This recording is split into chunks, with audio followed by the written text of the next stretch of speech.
Me.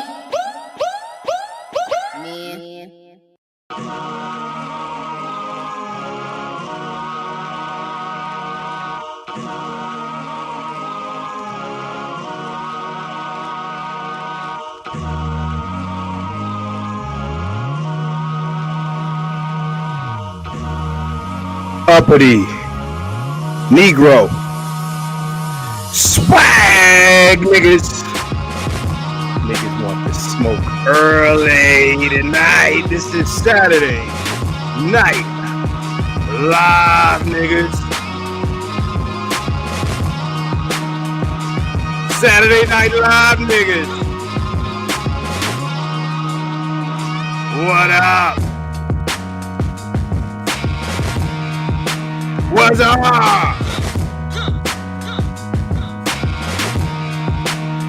I'm already hyped. I got a troll in the building already.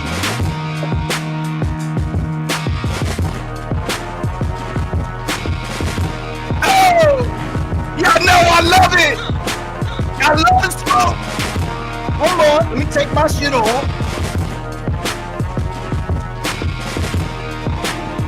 Already got a troll in the building. Ladies and gentlemen, would y'all all give a round of applause? Man of Tomorrow is in the building. Mind you, Keep It 100 turned on subscribers only mode. So, if you hit in the chat, he's a subscriber. Man of Tomorrow, thank you for subscribing to the Keep It 100 channel. I am Marcus Aurelius, reigning asshole on YouTube. Eloquently petty, articulate assholery. Welcome to the fuckery, nigga. Say something. Have at it. Let's fucking go! Tonight I got a woman that will be joining me. She's my friend. We gonna be having some conversations, but first, get some troll repellent in this motherfucker. Man of Tomorrow, where you at, boss hog? Where you at, boss hog? Let's do it! We're gonna have roast rabbit.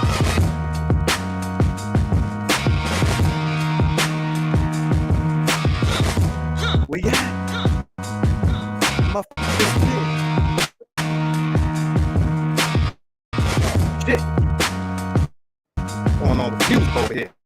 Man, going down over here. And internet connection.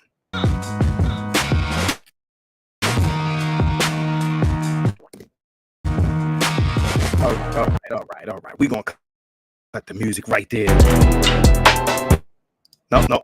Let's get that out of here. Let's get that out of here. Man of Tomorrow. Man of Tomorrow. Where you at?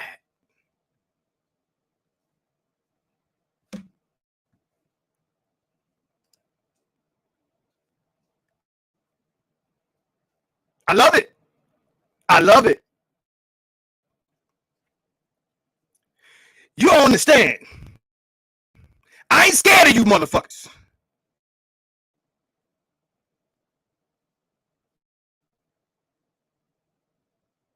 Okay?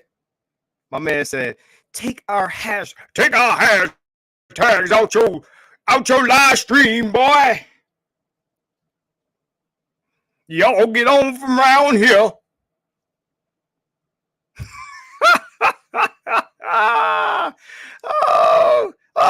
Be black men first is not yours either. Take it off there. I say. Oh, foghorn, leghorn ass nigga. Man of Tomorrow. But oh, get off my dick. Man of tomorrow, get off my dick. Man of tomorrow, get off my dick. Pum, pum, oh, get off my dick. Get off my dick. Get off my dick. Man of tomorrow, get off my dick. Fuck out of here. Man, you shit. Man, you better go get a something done, man. Fucking with me, man. MOT, let me tell you something, bro. I'm the most ignorant motherfucker you gonna find on this YouTube. I don't give a fuck about no, a lot of other guys that are in this space, dog. A lot of other guys that are in this space, they practice a certain level of decorum. Understand this. They practice a certain level of decorum. Nigga, you better ask somebody. I already got niggas working, getting me the info on you. I got niggas getting me the knowledge. Okay? You don't want to fuck with me. Still claiming DPG. Till the day I DIE. I'm going to smoke one tonight. Fucking with this nigga. You don't want to fuck with me, man, tomorrow. I'm the most ignorant nigga. Okay? Uppity nigga swag, nigga. I'm the most ignorant nigga you gonna find on this YouTube, bro. This shit can go as long as you like it to. I could make a whole video. 2 days ago it was somebody else. It can be you. Next. I got other shit that I want to do videos about, but you my subscriber, bro. Thanks for the subscription. And I want to give you special attention for your subscription, MOT.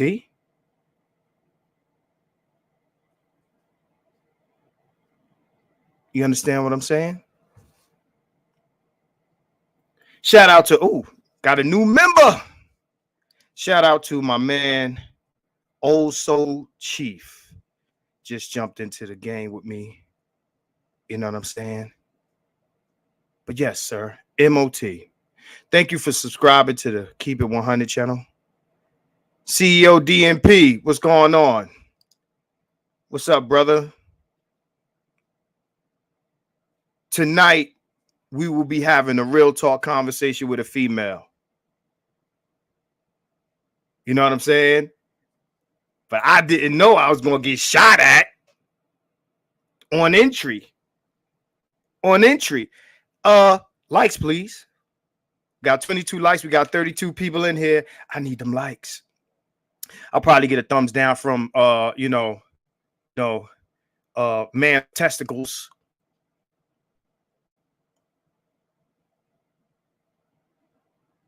Man without testicles, but whatever. Got 30 some people in here. I need them likes. Let's get them likes happening. Let me hit my girl off with this motherfucking link here. You know what I'm saying? She needs this link so she can get up in here. She's going to be inside soon. And she's going to be joining us. I'm asking hard questions. Now, often we talk about, let me see. Let me pull her up here.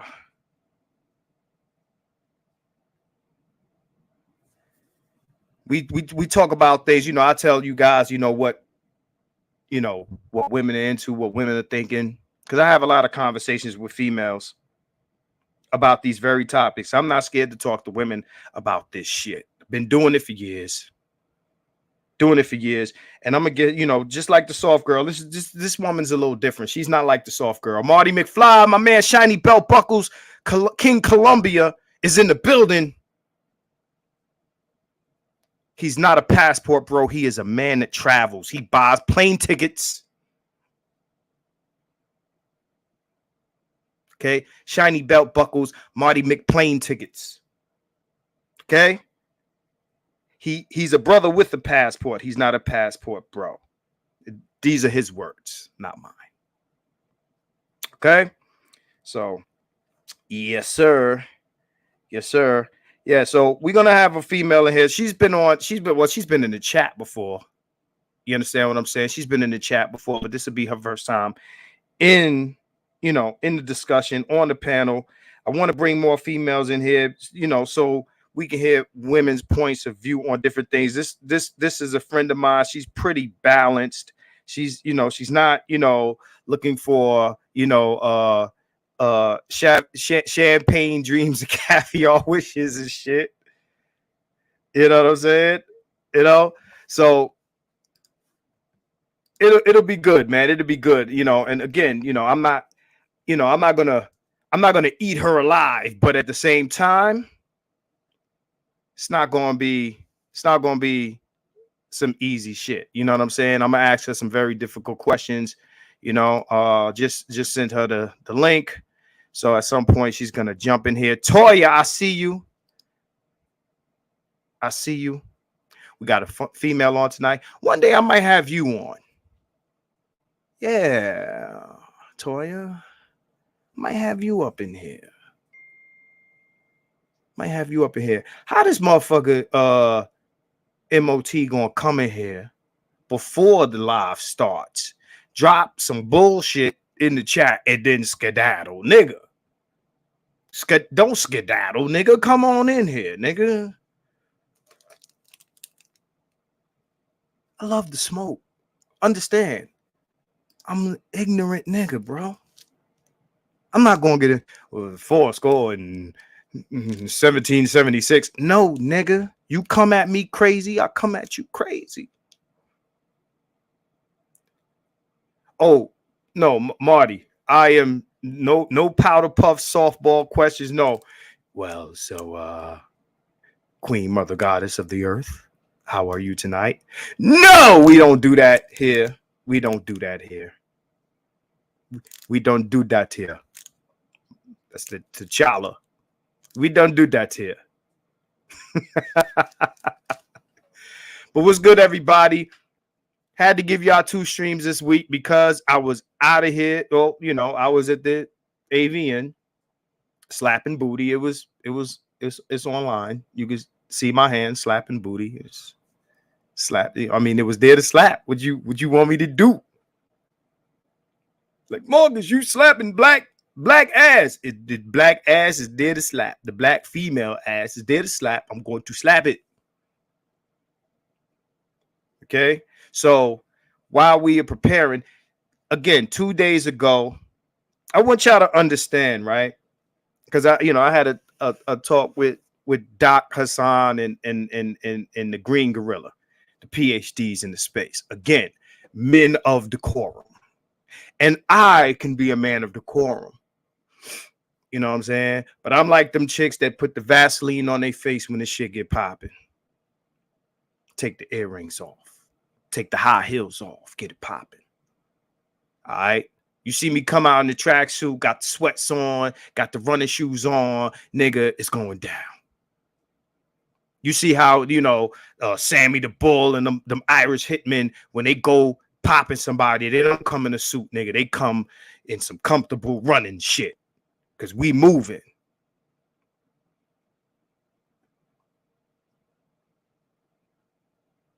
And MOT is the only one jumping in this motherfucker talking that shit. The other day, had a conversation about Counselor Dennis Sperling.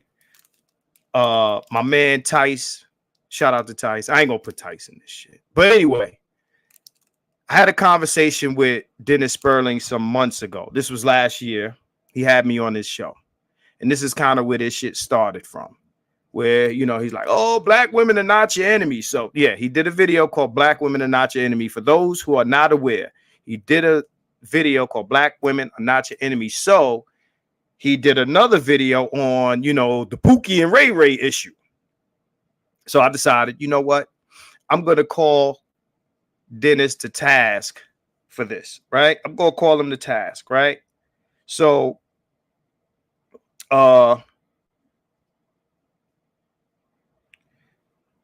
when I jumped on there, you know, we started out talking about the Pookie Ray Ray shit, but that ain't what I jumped in there to talk about. I wanted to take him to task on this black women are not your enemy bullshit, right? And then he started caping and this and that, whatever, yada yada yada, whatever. Hey, hey, Jay, I ain't worried about that nigga flagging my channel. One old, you know what I'm saying? Old Mr. Color Purple ass nigga flagging my channel. You think that's gonna do something? That shit ain't gonna do nothing, bro. Don't even worry about it. Cause his nigga, you don't own hashtags. Who owns hashtags? Who own get all hashtag off? Nigga, go tend to your cows and shit, man. Your pigs and shit, nigga. Fuck out of here, man. Run your trucking company, bro. You don't want to fuck with me. I'm fucking ignorant, bro. I'm fucking ignorant. And if the shit goes outside of this, just like I told Mary, if shit goes beyond the internet shit, nigga, I'll find out the name of your trucking company and come see you. That's how I roll. If the niggas don't believe it, you can read about it. If you take it outside of this shit. Okay? Don't fuck with me, please. Anyway, he's a member. He's a subscriber. Well, he's not a member. He's a subscriber. Thank you for the sub, bro. Big man. You're going to unsub and sub so you can comment. Then going to unsub again and then jump back in. Who has time like this? Who has time? Imagine me trolling Amiria Dennis or anybody that I take issue with on YouTube, like up in they chat. And I ain't got time. Come here. I chill in my shit. And if you knock at my door, then it's on. I'm not coming to where you at. Now, if you invite me, I'll come. But it got to be on my terms. But, you know, this dude think he the boss hog of the manosphere. Talk about what hashtags motherfuckers could use. You know what I'm saying? Like, motherfucker, you the administrator out this bitch? Maul, I see you, baby. What's going on, brother? So, look, this is, again, real talk conversation. It's going to be one of many. I want to talk to black women, you know, Toy the Tutor, you on the list of this talking to black women. I'm talking to black women. I want black women up in here. I want some feminine energy in this motherfucker. Some feminine energies. You know what I'm saying? I want some feminine energies in this motherfucker. You know what I'm saying? Gigi, what's good? I see you. This motherfucker's a megalomaniac. He's a megalomaniac. You don't run shit here, partner. You don't run shit. That's all hashtag. You don't run shit here, partner. The first person I heard say black men first BMI, whatever, is Ron. I don't know who created what. But a hashtag? Good luck. Come get me. Anyway, with no further ado, I'm gonna bring my homegirl in. We're gonna have this conversation. I hope she's ready. She will not have a camera on because we ain't doing that. We ain't gonna do that. Not tonight. So I'm gonna bring her in here. I don't know if you can hear me. I don't know if it's silent where you are. If you got, before you unmute, if you got the video playing in the room. Matter of fact, no, you on your phone. So what's going on? How you doing? Good night, Marcus. How are you, dear? I'm fine. Get some feminine energies up in here. I know that's right. So check this out, man.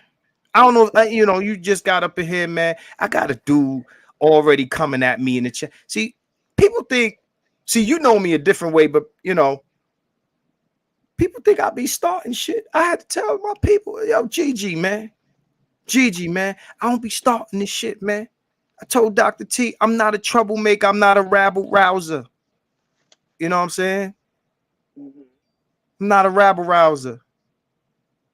They come at me. Nobody sees. See, this time, y'all seen the first strike. Most of the time, y'all don't see the first shot. It's like 50. Yeah, y'all don't see the initial shot that motherfuckers take at me before I start shooting at them. Then I'm the bully, I'm the troublemaker, and all this other shit. So what did Okay. he say? What did he say? What did he? Nah, What the he's person talking. Just talking about what I can and can't do on YouTube. Like this say? nigga, he's the head nigga in charge out this motherfucker, man. Fuck out of here. Just for anybody's, because my man is asking why she hiding. I told her to turn her camera off. I told her to turn her camera off because I want this to be about the conversation. I want this to be about the conversation. I don't want it to be about this isn't Kevin Samuel's show. Okay. So yeah, I want this to be about the conversation. So how you doing tonight? I am good. How you doing? I'm good. Cannot complain. All right. You sound a little muffled. I do. I don't know why. That sound better. You hear me? You hear me now? Yeah. So all right. So King Street Brody, he says, can you explain what you talking about, bro? I don't know if you mean with her or with about MOT, but this ain't about MOT. MOT just bum rushed the show. So he had to get it, foot in his ass. I wonder, will he bless us with his appearance at some point in here? I hope so. If he have so much to say. Nah, but I'm not gonna bring him on. Nah, this is our night. It will be another night for Boss Hog, Stephen from Django. You know what I'm saying? I see two guns, nigga. At any rate. Oh, King Street Brody, we'll discuss Dennis later, man. You know what I mean? But some be simping. It's just he be simping crazy and be trying to call other dudes to task while playing this red pill character on the internet while he over there, bowing and kneeling to bitches. He be simping. Y'all might not believe it, but I'm gonna have some receipts. Matter of fact, when this is over, you can watch my video. Then it's gonna get this work. It's an old video. I said a lot on there, put a lot out there. You can check it out. But Caston put me on to some new information. We'll get to that another time. Yeah, he be simping, bro. He's telling you black women are not your enemy. That's your counselor. At any rate, who's that? Hi, Marcus. Hi, Nels 365. Hey. Hey. Hey, Nels. Simping ain't easy, man. Them dudes don't get no respect. Huh? I see a Toya in there. Toya the two. To see, we got some females up in here, man. Yeah, we got females up in here. So, all right. So I want to talk to you. I want to have one of our conversations like how we be having on the phone about these issues. Because, a lot of times, hey, it's Keena. Hey. So Keena's been on here a dozen times. I'll have Keena on again. But I want to have one of these conversations like me and you typically have about these issues. Because, I'll do one of these shows and then we'll get on and we'll talk about this, that, and third, whatever, right? So without going into extreme detail, give us your basic background. Like, I know you're from BK, you're from New York, you're from my side of town. Yes.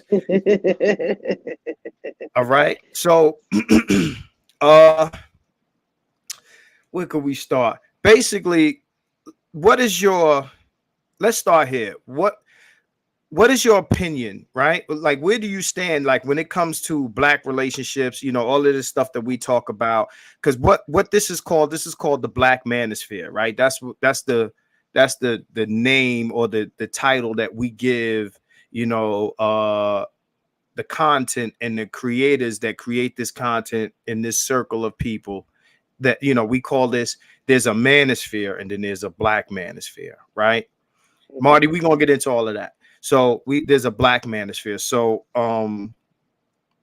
we talk about issues between black men and women. me and you have conversations, I think, and I told them, I said, you're pretty balanced. What, like, let's start here, right? So, uh, what do you think right now? Let's a broad question. What do you think is the state of black relationships? Lack of respect for one another. Can y'all hear her good? I said lack of respect for one another. Yeah, whatever you just did, you're gonna have to keep doing that, or they not gonna hear you. Okay, lack of respect for one another. Okay, so let's start here because I want the female argument first. So lack of respect for one another, right? So I would imagine you feel like there's lack of respect for women. So let's start there. So I want to hear that side of that argument first. So what do you think is the lack of respect for women? Just like we can basically get a kind of like a starting point. Well, today's society, most women expectations are like far fetched, like imaginary. I'm just going like in that No, direction no. I mean the disrespect for women, with meaning the not disrespect. from women. Like, what do you think? How do you think women are being disrespected by men? Let's start there. Um, first off, like most of the time, most Come guys is not trying to. Most come guys as are close not to the mic as you can. okay. Most guys are not trying to get to know the person. It's about what can you I get from you real quick. Right. And when a woman decides to do that, then they start to feel like the person owes them something. No one owes you anything because you laid down. So you said, oh, so you saying that men are after one thing, and then once they get it, the woman feels like she can obligate the guy. You're saying that's what you're saying? Pretty much. Oh, Pretty much. your sound is I'm coming in real. sorry. I don't know why. I don't know why. I don't know. Because you're on Wi-Fi or Now, you're on cellular. do I sound better now? I Huh? sound better now. Do you hear me better now? It's a little better. All right, cool. So that's my earpiece. Okay. So right. So I'm gonna get to comments in a second, y'all. So that's the disrespect for, but you said for women, but I don't think that you really fleshed that out. I think that you basically, I don't know, in a way you kind of, okay, men are looking for one thing, but where do you think that women are being disrespected? Like, you understand what I mean? Um. Okay. Well, the women are being disrespected by, well, you know, how the guy is approaching them. You know, the way they talk to them. How they being treated. Okay, Some so women are not being treated right. Some women, you know, get treated, you know, disrespectfully. Like, you know, as in talking to them, as in the way they move. they meaning the guy or the Correct. The woman? guy, the guy, the guy, the guy, the guy, the guy, the guy. Okay, A would guy you? can give you mixed signals. Can say, "Oh, I like you," just to tell you what you want to hear, and then when they get what they want to hear, it's a whole nother side, as in not Okay, being honest. okay, so would you? Let me ask you now. Now, w- in your experience, which type of guys you think are more prone to disrespect? I'm gonna. Maybe yes, well, go ahead. I'm Mm-hmm. listening. Uh, there's no distinguish. I can't say because you could say a street guy, but you could also say a guy that has that's not from the street. So it depends. It depends on the situation. It depends on the environment. Well, I'm sure that not only street guys want, sex, right? But when I say, like, when you say disrespect, right, like in their approach, like, like you said, like there's a disrespectful approach. So who would you say, like 9 times out of 10, like is disrespectful in their approach to women in your experience? How they articulate sometimes. Right. So what I'm asking you is, which black men, like, would you say, which black men would you say are more likely to be disrespectful in their articulation? An illiterate an illiterate person that does not know how to communicate. I can't. A guy who has his head on his shoulder knows what to say. A guy who doesn't have his head on his shoulder really doesn't know what to say to gain the attention the right way. They will come across very belligerent, very tactless, and just on some like holding their nuts and on you going to do what I say kind of vibe. How would you categorize, like, how would you describe those men? I'm gonna say I would say hoodlum. I would use that term, hoodlum. You just said not street. So wait, hoodlum. Sound like a street guy. I know, but it's mainly because a guy who has his head on his shoulder is not gonna do that. They're gonna say what they gotta say, and the person decides whether they're gonna go for it or not. Whereas if it's a person that's a street person, they're gonna come at you like, "Yo, what up, bitch?" They just whole approach is very very fucked up. Like I don't even know how to explain it too much, but it's just the approach. Okay, so let's pause that right there, right? So now I'm gonna switch it, right? So let's talk about men being disrespected, right? So you said that you feel like we're disrespecting each other. So Mhm. you that implies that men are also being disrespected. So how would you say they're being disrespected, and by who?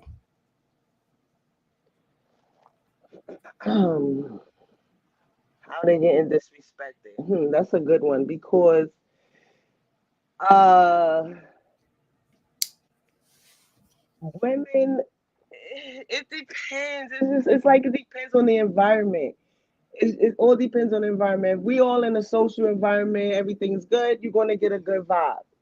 If you're around an environment where there's a bunch of hooligan shit, you're gonna get hooligan shit. You're So not answering the question. I'm gonna ask you the question again. So I how do you think women are disrespecting men? phew. By if they're not in a relationship, if they don't get it having a term where they both on the same wavelength, where we're just fucking, you can't get mad at what I'm doing, I can't get mad at what you're doing. But if we got where we're in a relationship and you want to do what you want to do, then that's disrespecting the male because some women feel like, okay, you can't tell me nothing. I'm grown, I can make my own decisions. But at the same time, if they're in a relationship, you got to be considerate of the other person if they're going to go for it or not, because not everybody is the same. So when a woman does something that a man doesn't like and they check them on it or tell them about how they feel about it, some women listen, some women blow it off like they don't mean shit to them. So let me ask you this. Do you think women are attracted to disrespectful men? Very much so. Why? I'm going to say most of them that have been around, to them, it makes them horny. It turns them on. Why? It's just something about a bad guy that makes them that makes their adrenaline run. If you a simp, they're gonna run all over you. Are you guilty of this? Like, would you say that in your lifetime, right? Myself, in my lifetime, yes, I am. I have. I've done it. I've done it. So like like when you women are younger, right? Mhm. When you're younger, like when you're in your 20s, right? And these guys tend to be the guys that you like, right? They ain't necessarily sitting on paper and everything like that. They might be, but not necessarily, right? Hmm. But these are the guys that you gravitate to. I mean, shit, it's like the kid in kindergarten, the boy in kindergarten that's like, you know, shitting on the girls in the class. That's the boy they like, right? Hmm. What I'm trying to understand, right? Like, okay, because when you're that age, you say, okay, well, we like this guy. This is the disrespectful guy because you said we're disrespecting each other, right? So this is the guy they like. This is the guy that gets all the attention, gets all the play, right? Two questions I'm gonna ask you. The first one. So, uh, the first one is, uh, why is that? Why is it that when you're in your 20s, this is the guy you like, the guy that's disrespectful, even though women will say, I don't want to be disrespected, I want to be respected, but then you gravitate towards the disrespectful guy and not, I guess, the quote unquote guy that is more likely to be respectful, the guy that's showing you that he likes you, is affectionate, and these sorts of things. The girls that gravitate to the guy that's disrespectful, that has all the females in his face, all of that, it be a thought in their mind that they think that they could change his way. There's always a thought that they think that they can change the person, in which they can't. Most women think that they can change something, and they really can't. So there's right. So the attraction to the bad boy is trying to tame the bad boy as opposed to being with the guy that's already how you need him. He's boring. They think he's boring. Right, right.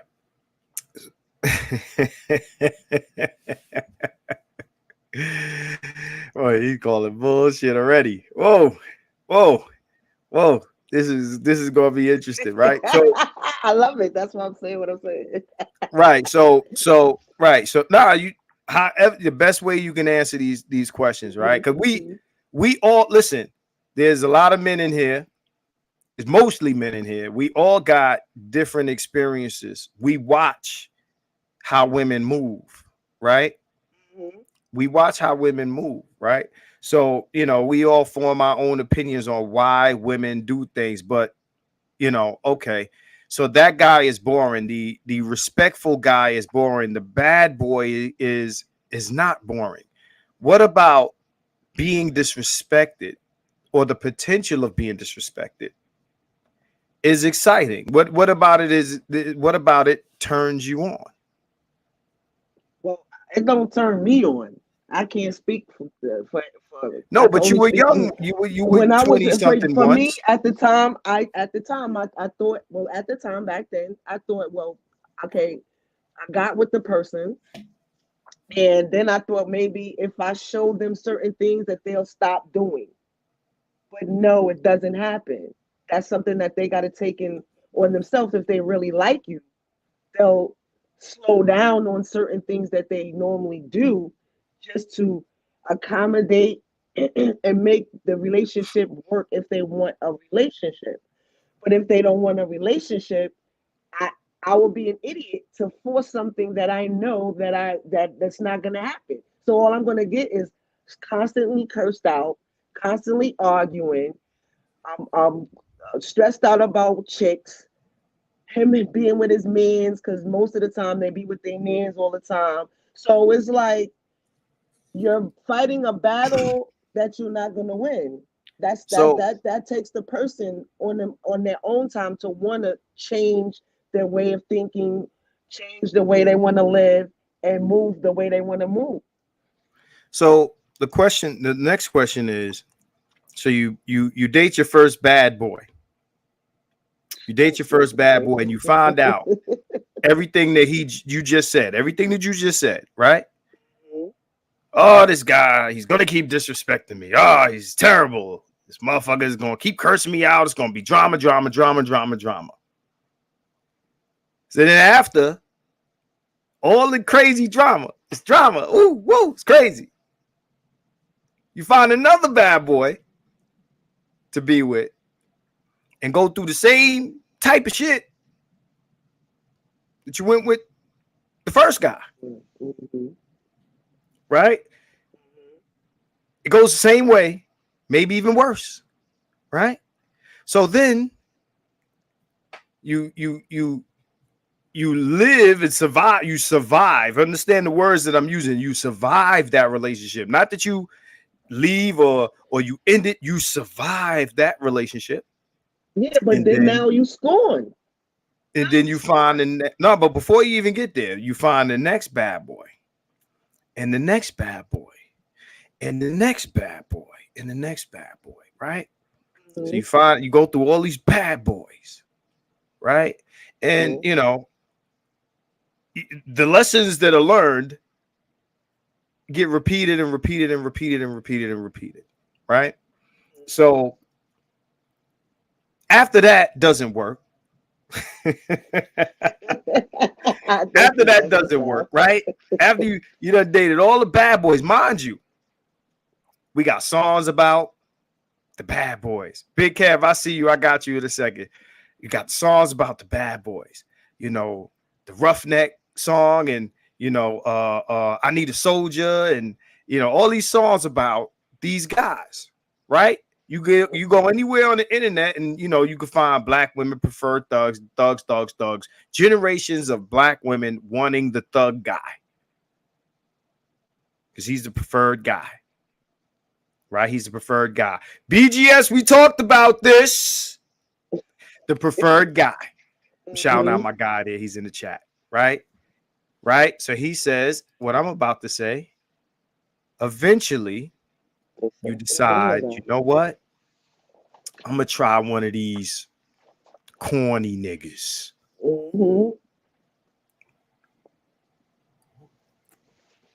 Try one of these corny niggas. Maybe I'll get a different result. Maybe it'll be different. Maybe it'll work. Right? So before I go to the next question, I'm about to miss the super chat. Shout out to Big Kev 9539. He said, "Is morbid curiosity, ego, and or self-hatred?" How do you feel about that? Does that make sense? Yeah, that makes sense. Because the person or both persons are continuously staying in toxicity. If you're toxic and you're trying to get out of some toxic shit, you got to get yourself together. You can't just jump into something else and think that toxicity is going to go away. No, it's still going to be there. Some things that you need to work on to fix, to not do it again. Right. So because you don't like that. So if you don't like that and you keep putting yourself in that same predicament, then there's something wrong with you. You fucking crazy. You like that shit. You like to be disrespected. You like to be cursed out. You like to be treated like shit. Why do you think this is? No self-esteem. You think that this is a broad problem, or do you, because this is It is what a we're broad talking about is the problem. pattern of behavior. It is a broad problem. It is. So so another question would be, these women who eventually decide to date one of these corny dudes, right? The corny dudes, right? Understand that, like you said, they're ridiculous demands. We know, men know, that the ridiculous demands are not for the bad boy. They're not for the guy you like. Even if the guy you like is not necessarily the bad boy, he could be the pretty boy. He could be dusty boy, right? Whatever, whatever the phrase that pays is in 2023, right? So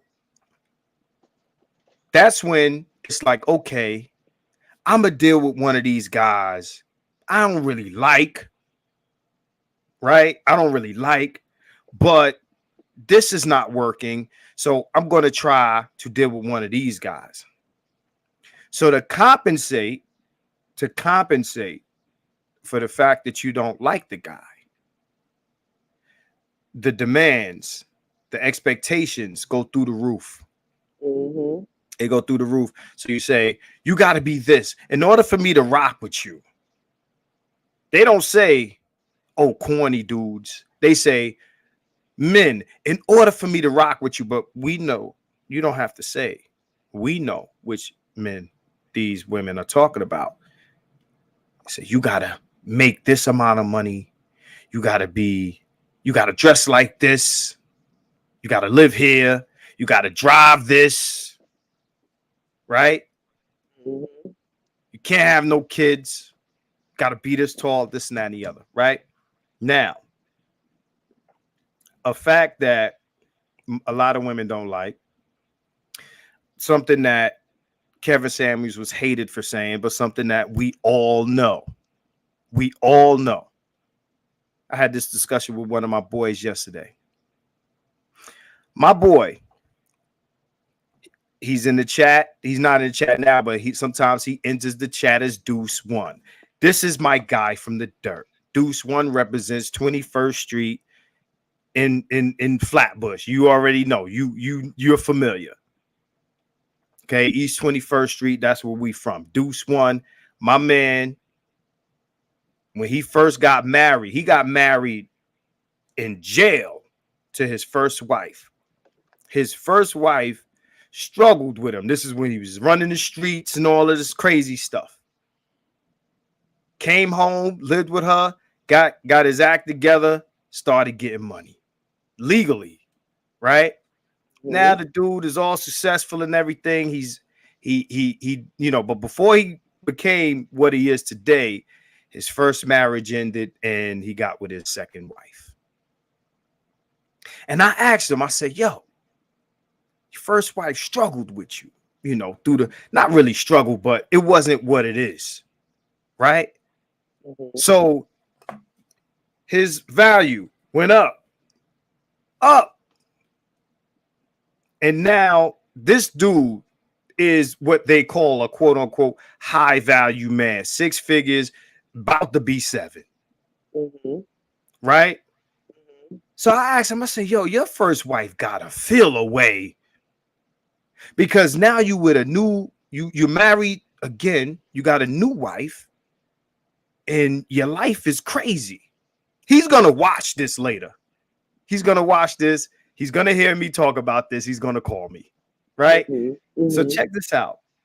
We know that as time goes on, men's value and their lifestyle goes up because they start out with nothing and they end up being the man. Right. Women start out the shit. You can't tell a girl in her 20s shit. I'm bad. Fuck y'all niggas. Lori Harvey, you can't tell her shit right now. Lori Harvey the shit right now. But every nigga in the chat know. Even the women in the chat know in about 10 years, when Lori Harvey, the old bitch in the club, There's gonna be a new one in the club. it's gonna be, yeah, it's gonna be some new chicks in the club. B Jordan gonna be doing his thing. Yep. Damson Idris gonna be doing his thing. This thing. Mm-hmm. And these girls that like Lori Harvey, they're gonna be crying. How could y'all do this to Lori? But How y'all gonna do this to Lori? No, Lori did it to Lori. So right. I said all that to say this. The women who deal with the bad boys in their 20s, when they the shit, right? Body crazy, they cute, they shitting on niggas. Nah, nigga, I don't want your number, nigga. You can't talk to me, nigga. I'm fucking with him. Right? Right. These same corny dudes that they don't want to fuck with because they boring, that's building their life, right? Building their life. You in your 20s, you shitting on them. You trying to make it work with the disrespectful guy, right? The disrespectful guy. The guy's just, bitch, come here. Bitch. Mm-hmm. Bitch. Right? Mm-hmm. Right? That guy. You trying to make it work out with that guy. And then you do it with the other guy and the other guy, and you fuck with Butch and you fuck with June, Tyrone. and that shit Tyrone. don't work. Then you fuck with Don Travius. That shit don't Mm-hmm. work, right? So Mm-hmm. then you in your late 30s, early 40s, and then now you're like, all right, I'm gonna fuck with one of these guys, but that nigga gotta make all this money, and he gotta be this, and he gotta look like this, and he gotta drive this, and he gotta have this, and he gotta live here, and he gotta all that shit, right? What makes motherfuckers think that the guy that's up here now, he's the shit, And is he's gonna gonna take fuck you. with, huh? He's not gonna fuck with the. He's not gonna fuck with you. There's an entire movement trying to make men who worked all their lives to achieve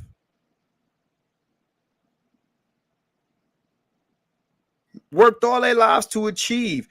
hearing things from y'all predators, y'all this, y'all that, y'all weak, you weak niggas,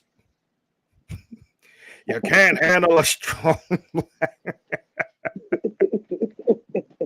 can't handle the truth, you can't handle a strong black woman. You got a chick that smoke 8,000 packs of cigarettes on my, I know my worth. Y'all niggas can't handle me. You go to the dating app, chick be 48. I got 3 kids. I got a 2-month-old. I need a nigga with 6 figures. He gotta be 6 feet tall. That's not happening. Lamont, you big dummy. Exactly. They'd be lucky if they found a guy that's gonna love them for themselves, for You them, big like dummy. just to be Right? in their presence. That shit is crazy. Right? This is what a nigga that worked all his life to achieve, right? This is what he's supposed to be fucking with. No, he's not. You worked hard. A nigga that worked hard to achieve 6 or 7 figures, you know what he gonna do? He gonna get the best car, the best house. He gonna wear the best shit. Yo, my man, the same guy I'm talking about, and he gonna hear this. He gonna hear this. Shout out to Aaron Peters. I see you, brother. He's Billy Ray Valentine, and anybody who doesn't know who Billy Ray Valentine is, you're too young. Shout out to BGS Sidmore, Billy Ray Valentine. Billy Ray Valentine, right? Hmm. That's Trading Places. That's Eddie Murphy. Right. Who put their cools out on my floor? My man, we come from nothing. We come from nothing. Me and this guy. We come from nothing. And this motherfucker is so bougie now. You want to talk about uppity Negro swag? I call this nigga George Jefferson. Shout out to him. Shout out to my man top of the building. These are some uppity niggas, man.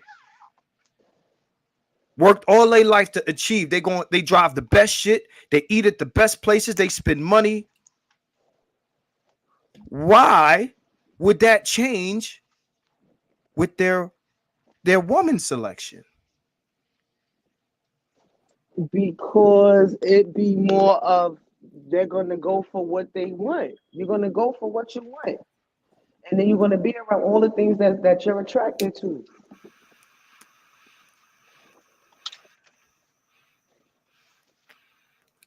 You're not gonna be you work so hard to get to where you are.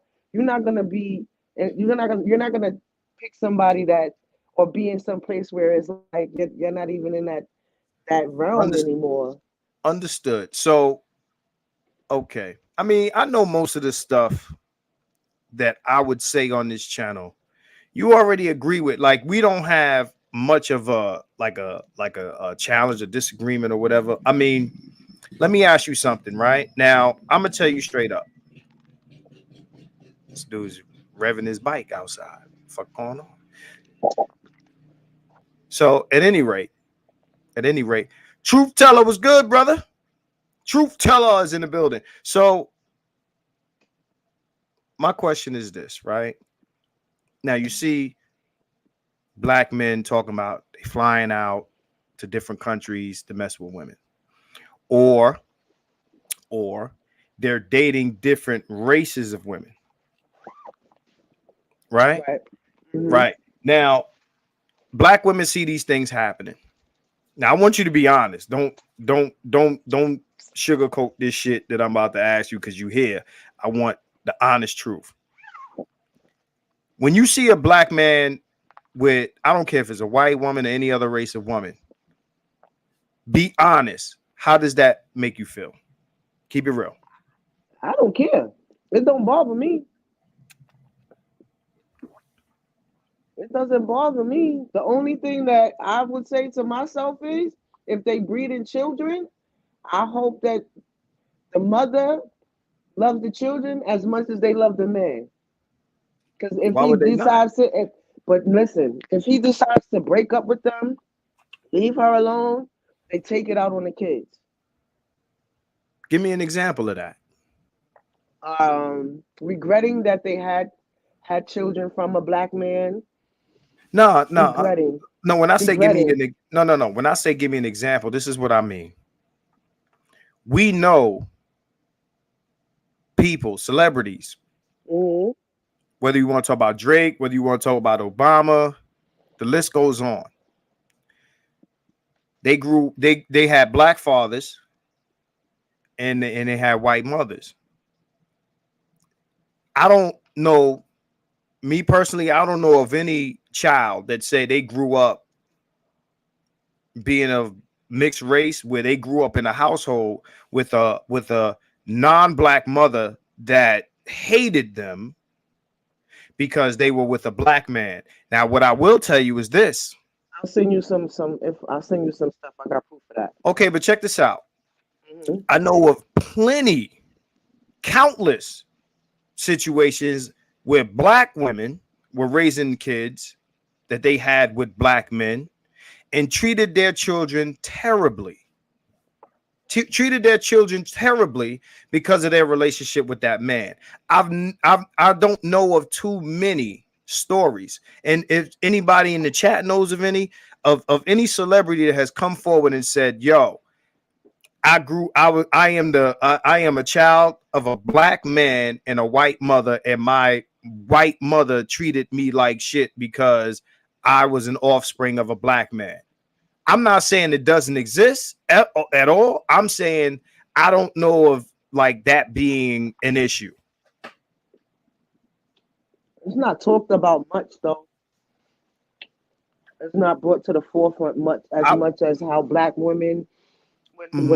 when they don't get their way in certain things or they have a baby out of woodlock. No, Um, but you're talking about something else. What I'm saying is this, right? mhm. I'm gonna even give you another example. I would say that's more likely to happen when the father's a white guy and the mother is black. That the father may, mistreat the child that they had with a black woman. I've seen that, but I don't know of that again that I've heard of any child, biracial child with a white mother that said my white mother mistreated me as a result of my black father. Okay. Do you have you heard of anyone express that? Yes, one of my good friends and a couple of people I've came across through my lifespan. This is a white mother with a black father. Correct. Okay. This is new shit to me. This is new shit to me. I Mm-hmm. Yeah, never heard of it. yeah. Never heard of it. Because we again we have plenty celebrities, and I don't know of any that have expressed that. Like my white mother mistreated me because like she was racist against my blackness. I'm Well, when we're on the after, when we off the grid, I'm gonna send you some stuff. I'm gonna show you better than I could tell you. no, but you don't have to tell me who they are. Tell me what you heard. Um, that they regretted that they had the kid from the black man.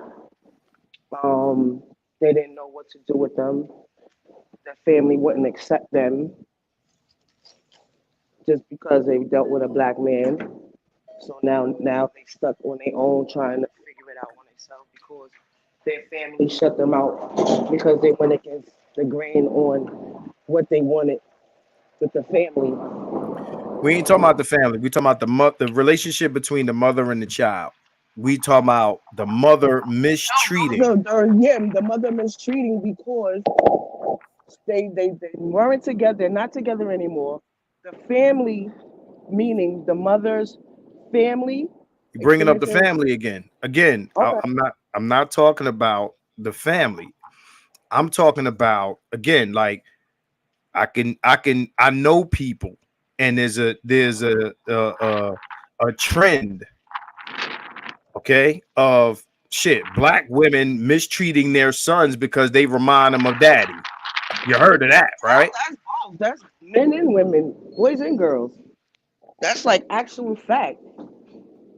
Nah, but for but That's the but majority of mo- the household. but for the most part, boys. Okay. You okay? No, Mhm. I would say. no. I would say. I would say. Yeah, more the guys than the girls. Yeah, I mean, more we the we guys than the we we girls. have the numbers that boys are more abused more than girls are, but it's very common that black women, it could be two black parents, and the black woman will mistreat their children, Mm-hmm. especially their sons, based on a bad relationship with the father. Yep. I can't answer why they do that. That's So, something that the woman has. How you doing? Has to figure it out on their own.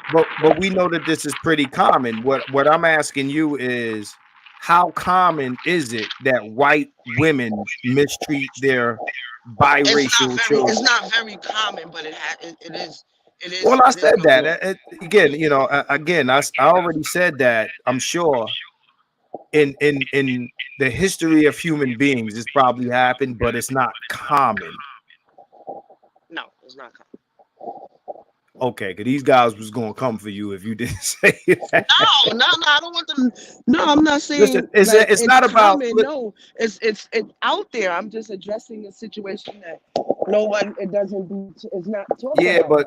but we don't want to argue exceptions. We don't want to, we want to talk about what's likely and what's common. Got you. Right. Okay. We All talk right, about. guys, girls. I don't want y'all to come for me. No, listen. It's not about them coming for you. Say what's on your mind. Say what you know. Answer these questions the best way you can. But let's let. All I'm saying is let's not pretend. Right. That's all I'm saying. Let's All not right. pretend something. Shout out to Big Kev. He said the rapper Logic. So thank you for that super chat. You're gonna have to explain that one to me. I'm The familiar with rapper Logic. Logic Nah, is Logic. in. Logic is a rapper. He's like, is Okay. he biracial? Is he? So black women on average treat their children neglectful and abusively. So I'm going to read through some of these comments. I'm gonna stop for a second, right? And I'm going to read through some of these comments because a lot of people typed in a lot of interesting comments. Okay, Marty Let's says, go. okay, let's not forget that white boy Bryce can get an exceptional woman. He's 5'7", making 35K a year. Complexion for the protection. I'm not familiar with Bryce. Yeah, so Dr. T's in the house. Dr. T says they don't stop with the bad boys until they burn out. Shiny belt buckles. Thing is, I relish in the eventual chaos that's coming. They don't understand women and children being homeless. I look forward to it. No sympathy. I knew this day was coming. Uh, this guy, I swear to God, Marty is the reincarnation of Marcus. Marty's a reincarnation of what?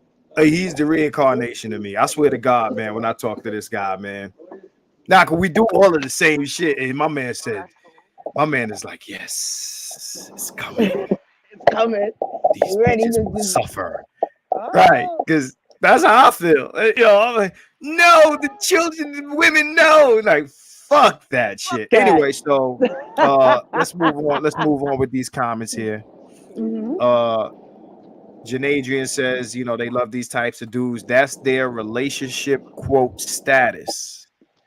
Right. So Black Frank White, the corny nigga, the one gonna pay them bills and help take care of them kids. Yup. All right. Romelo's in the building. Romello says, not even an educated lame, someone that got their shit together, 800 credit score, own crib, 2 rides, and bank account like a phone number. Right. So the BGS says, so she doesn't curse people out or disrespect men. We're gonna get to that.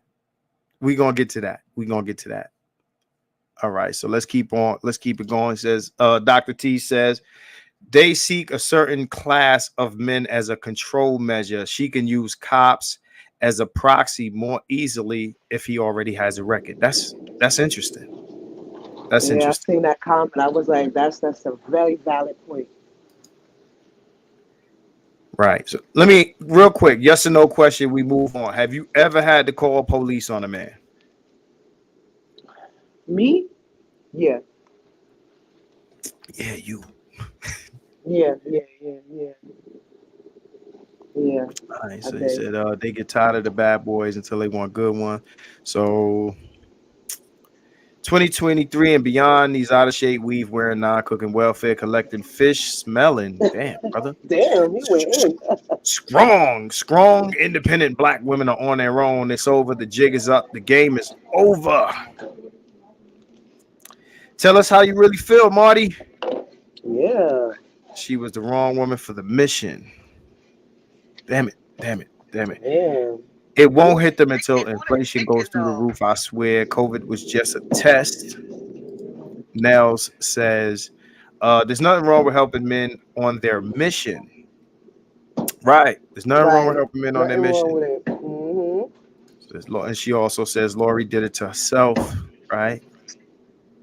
So Zillennials ain't even having the conversation no more. 5 years from now, these women gonna be begging for the boring man's attention. That's now. That's now. That's already happening. But I feel That's you. It's now. gonna be much more common. Like I wonder how long it's gonna take, right? Because I said this years ago. My boys, no, I said this years ago. I said analog thug is gonna die, right? Analog thug. And let me explain what I mean by analog thug. And analog thug is dead. Digital thug is here. The drug dealer versus the scammer. I said this maybe 8 years ago. I said analog thug is gonna die. And as time moves forward, you ask girls right now, they did a whole poll online. They asked you, the drug dealer is a scammer, and all the girls said scammer. They Scammer sure is the did. digital thug. Digital thug. Digital thug is the man right now. Okay? Analog thug is dead. And Stan Shelton, yes, I said Butch. Butch is usually the tough white guy. They don't need no black dudes named Butch. Hey, Butch, No. Butch. You go to the right. You go to the right country, village, little town. You know what I'm saying? So, hey, what's going on? Kyra J says, she says, we're not all that defocused. I was buying property in my 20s. Men weren't a priority. I'm gonna tell you, you're the minority with that. I think, I've said it before. I think that girls in their 20s, what they're doing is they're enjoying all the Yeah, attention and all the gifts and everything that comes with being a fly chick in their 20s. Because if they get a boyfriend, they get married in their 20s, they relinquish all that. They forfeit. yeah, You know what I'm saying? You can't be in a relationship and married and getting gifts and going on dates and all that with 80 dudes.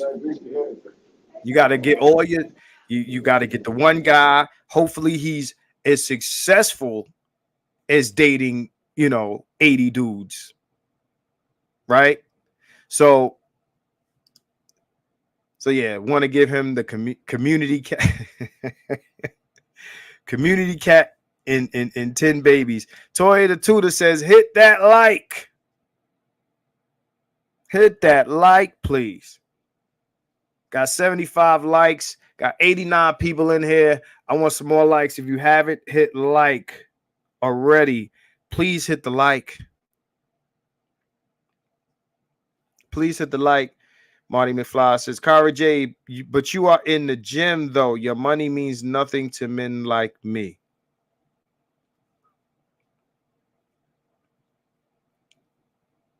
You heard that, man. So BGS says most black folks don't understand class. We're going to get into that later. If BGS sticks around, because this I ain't going to keep y'all forever. We're going to have later on, we're going to have a few cats. I'm taking 3 to 4 people for the panel. That's it. Because, take 8 motherfuckers and we'll be here all night. So my man said, no softball answers, man. Yeah, I want you to keep it as raw as you can. It don't count if you're 40 and in the gym. You should have been in the gym and scooped up in your 20s. Otherwise, men like me have no use for you. Your eggs are fried. Cars, this is not in the gym, swimming, hiking, etc. More my thing. We don't know Cara J's relationship status, but so let's not imagine. Right? She says, they having a little discussion in there. I'm gonna skip past all of that. Right? So white women love them little mixed babies. They spoil the fuck out of them. This is real. I don't know too many stories of white women mistreating their biracial babies on the strength that they're biracial. I remember I was having a discussion with a female, a friend of mine. Shout out to Masante Bay. Shout out to Megatron if you still in here. Talking to my homegirl. And she was talking about white women who go to the sperm bank and get black sperm so they can have a mixed baby, right? And she was worried about, this became an argument. She was worried about white women having mixed babies out of fear of how that child is going to grow up in society. And I'm like, you're worried about the babies, the mixed children of white women more than you're worried about black children that are not mixed.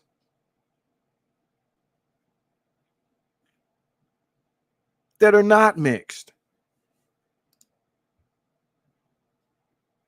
Bay, Mega, we have this person in common that I'm talking about. I'm not going to say her name.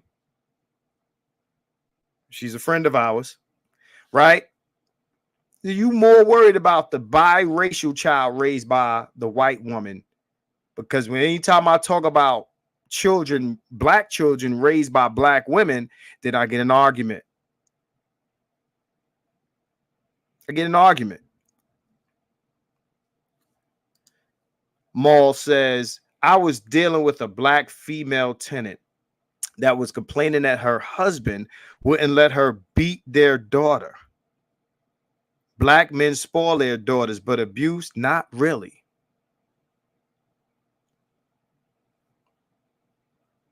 Right, right. Pardon me. The biological father is the last on the list of abusers of female children. Let me say that again. The biological father is the lowest on the list of abusers of female children. If you don't believe me, if you think I'm talking out my ass, look it up. Look it up. Look it up. Whoever has an issue, whoever takes issue with that statement, I doubt that anybody does. But just so you don't think I'm talking out my ass and making shit up, look it up. Biological fathers are at the bottom of the list of abusers, sexual or otherwise, of female children. Yeah, that's true. Which is why we have such a sexual abuse problem in the black community, because the biological father's removed. And all this man hating is because your real father was removed. Your first line of protection was removed. Yep. And the first thing when you say that, well, why you got to put it on the women? Who removed them? Remove them, right? Now, Dennis Sperling will say, be a man and just push her out of the way. Wait till y'all see that video. Push her out of the way. Y'all niggas is weak. Like he can't call her what Tariq likes to call the race soldiers in. Like she can't just call the race soldiers. That's what Dennis will say. Y'all niggas is weak. At any rate, so again, back to you. Back to you. So we're on the same page when it comes to, again, what you said, what I asked you, you said it's not common. You say, okay, you've heard of it, but it's not a common thing, right? Right. You would imagine because most women, most men have grown up with their mothers in the custody of their mothers, right? Correct. Most of their issues, most of the shit that they've been through has come through their mother.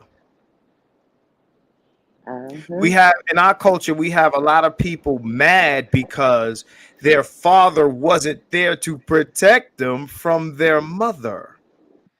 Not protect them from the niggas over there. Not to protect them from the police. Not to protect them from stuff outside of the home. But they're mad at their father because he wasn't there to protect them from their mother. Anytime we see abuse in the news, one of the first questions people ask is, where's the father? Where's the father? Where's the father? Sex abuse. 9 times out of 10, stepdaddy, boyfriend, might be your uncle, cousin, somebody. Homeboy that you had come over. Right. Who protects these people? Who protects these people? Now, if you're a biological child of a man, how often do you think the biological father will protect the abuser of his child? 100. They were definitely 100%. They go to jail for that child. I think you misunderstood the question. If a man, a black man, finds out that another man is abusing his female child, whether it be his brother or his cousin or somebody in his family or even his close friend, how likely you think that that man will protect his friend that is abusing his daughter? Oh, he's not protecting them. What do you think will happen? He gonna kill her. Right. I'm gonna ask you another question. If a child is being abused by a boyfriend or stepdad or uncle or cousin or one of these people, how likely do you think it is that the wife, the the stepmom or not stepmom, The the mom. mom will protect her boyfriend or new husband or her cousin or her brother? How likely do you think either her or grandma or auntie or one of the women in the family, how likely do you think that it is that they will protect this abuser? Uh, they will protect them. They will protect them. Females will protect them, especially if How it's their likely? son. Most likely. Most likely. If this is the case, why are we blaming fathers if mothers are facilitating all this abuse? And in most cases, committing. They're the ones who actually are the abusers Right. of boys, mostly boys, but girls also. Also, it's because I guess it's when they get when it's nothing when things aren't going their way, they are tending to go for something that they feel that they can have. So if the stepdad is there and they giving them whatever that they need, and the child is like, because most of the time they don't even listen to the child, they don't spend time with the child, um, and It's the not, child, I think you're misunderstanding the question again. I'm going to ask you the question again. Why, us as a culture, why are we blaming mothers for all of these terrible naming things that are fathers. happening? You said fathers, not mothers. Huh? You said fathers, not mothers. What do you mean? Or you said why? You said why are we blaming Oh, okay, fathers? I got you. Why are we blaming fathers for all these terrible things that are happening to children when they're happening on the mother's watch?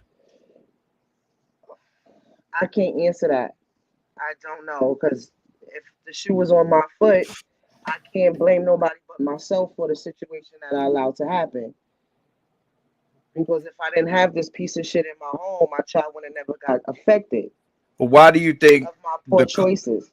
I understand what you're saying about yourself, but why do you think the culture is like that? Where we, as a culture, we blame the guy and the man who wasn't there. Understand, if me and you go, if I rob the bank and you're at home, if I rob the bank and you're at home, they can't come lock you up for the crime. You wasn't there. Hmm. You didn't wave the gun at the security guard and the tellers. You Right. wasn't there to commit the crime. So imagine a situation where I rob the bank and they come round you up from the crib, lock you up too, because I robbed the bank. Now you might have said to me, "We need this money," right? So then I Hmm. go rob the bank. And when they catch me, I say to them, "Well, I robbed the bank because she told me we needed money. Or we gonna go arrest her too." Right? So you gonna be hemmed up, but you wasn't there. The black woman raises the kids, right? Most of the time by herself, Hmm. decidingly so. The question is, if it don't go right, we blame the man. If the kid gets abused or they don't have something or this or that, we blame the men for not being there. Even when we know that these women are empowered to remove the man. So ask again, why do you think, in your opinion, why do you think that we blame men for things that take place in their absence. Likes, please. Likes. 93, Pointing the 93. finger without taking the initiative. Pointing the finger. It's easier to point the finger at the person that's not there than looking pointing at the finger at the person that was there that allowed the situation to happen. Why So is it's it as a easy? scapegoating. It's I call it scapegoating, gaslighting. It's just to use that as a we're gonna No, but say it's not easier to point the finger at whoever wasn't there. It's actually harder. So any other crime that's committed, we blame who was present. But in this particular instance, we blame the person that was absent. So again, like why do you why do you think so? Like you said it's easier. Why would it be easier to blame the absent party? I'm gonna say because you don't want to self-reflect on the bad choice you made.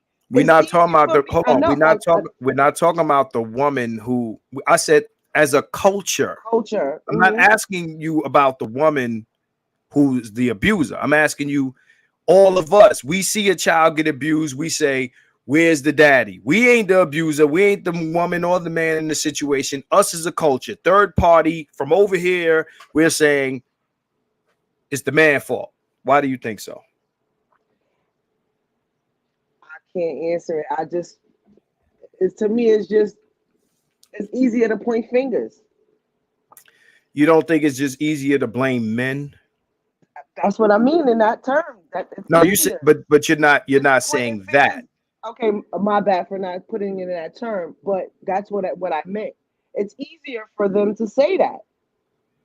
It's just that's just how it's been forever.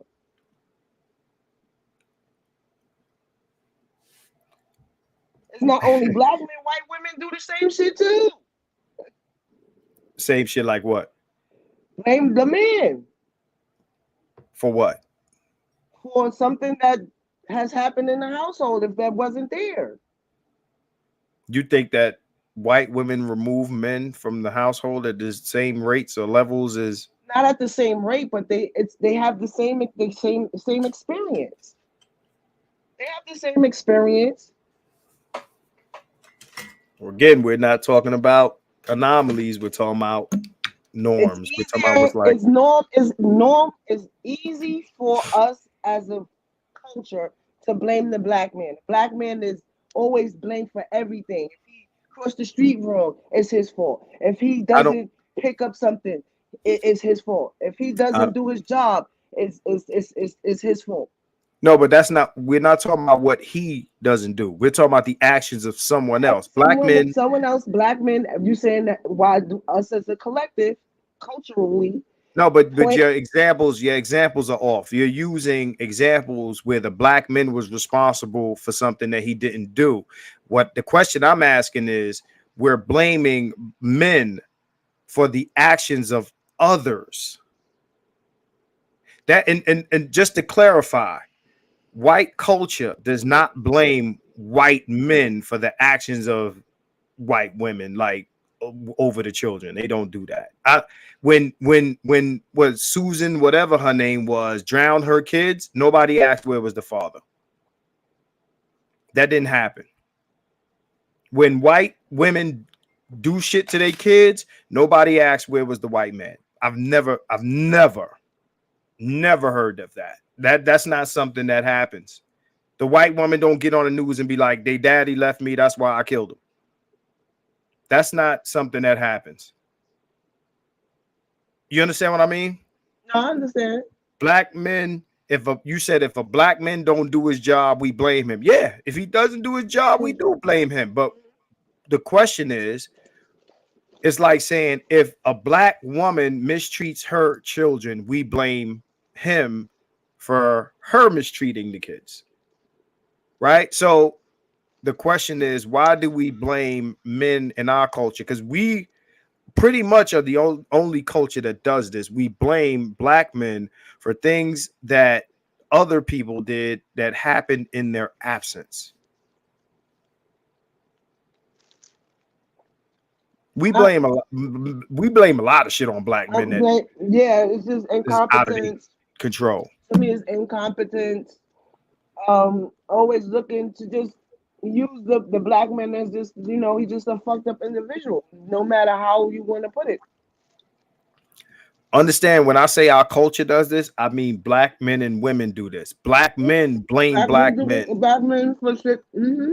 Black men blame black men for what black women do. Black women blame black men for what black women do, even though black women are not under any authority of black men. We're getting blamed for things that are happening, actions by people who are not under our authority.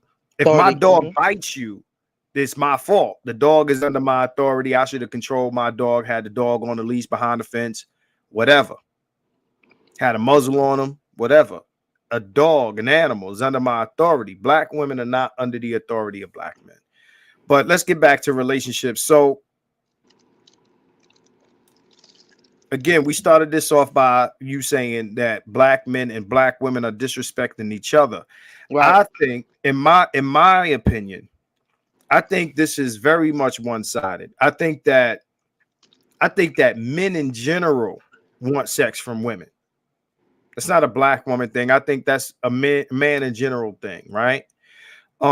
There's a certain group of black men, a certain class of black men, as BGS would say if he's still here, that are more likely to disrespect women than another class of men, right? And we covered that part. Outspoken introvert, he said, "Who gonna check me, I boo?" just seen that. I hear that shit. Outspoken. Right. So yeah, Truth Teller says women blaming men is proof of their incompetence as adults. Understand, and Truth Teller's real. Like, if you're saying my actions are the fault of someone else, basically you're saying that you're under that person's authority, right? Or that you should be, right? Children are under the authority of parents, pets are under the authority of owners. Right? If you Right. come in my house and you slip on the wet floor, it's my fault. I'm liable. This is my property. It's under my authority. Right?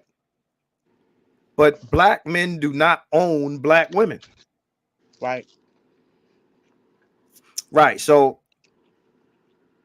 again, moving on. Moving on.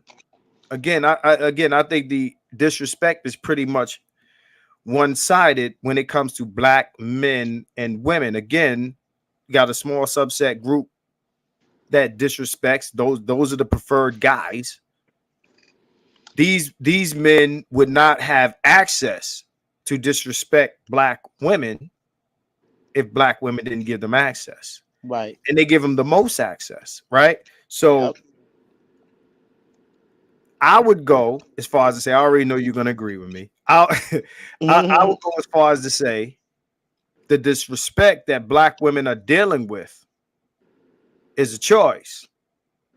They're choosing to be disrespected because the disrespectful men are the preferred choice. When black women are able to make most of their choices, when they have the greatest options, when they have the most options in men, they choose these guys. Yep. Right. So it's really about who you choose when you have the most options. What you choose when you have the most options reflects your preference. What you choose when you don't have as many options doesn't reflect your preference. It reflects limited options. Options. Right. Right? It reflects what you're obligated to because a broke man, a man who's broke might be with a woman, but we don't know if that woman if is his preference. It might be who he can afford He to could fuck with. afford. Yeah. Yeah. Right? When a guy gets money, that reflects his preference because now his options are wide. He has a wide, a wide number of options, right? So Right. I've been saying this for years since I was young. I said, if you want to know a woman's preference, look at her first baby daddy. Look at her first baby daddy. First baby daddy reflects your preferences. Who you end up with when your options are limited is who you can get, right? Mm-hmm. Understand that when women's options are limited, they're still choosing the guys that they can't get. And they're limiting their preferences to those guys, but those guys are not preferring them back, right? Right. Let me ask you a question. When you see a black woman married to a white man, how does that make you feel? It doesn't bother me. It So you're not honestly, bothered about any interracial coupling, no, right? because what you attracted to, nobody can tell you what you're attracted to. Y'all might have, y'all might not be the same color, but y'all have the same ways of agreeing on how y'all want to live with each other.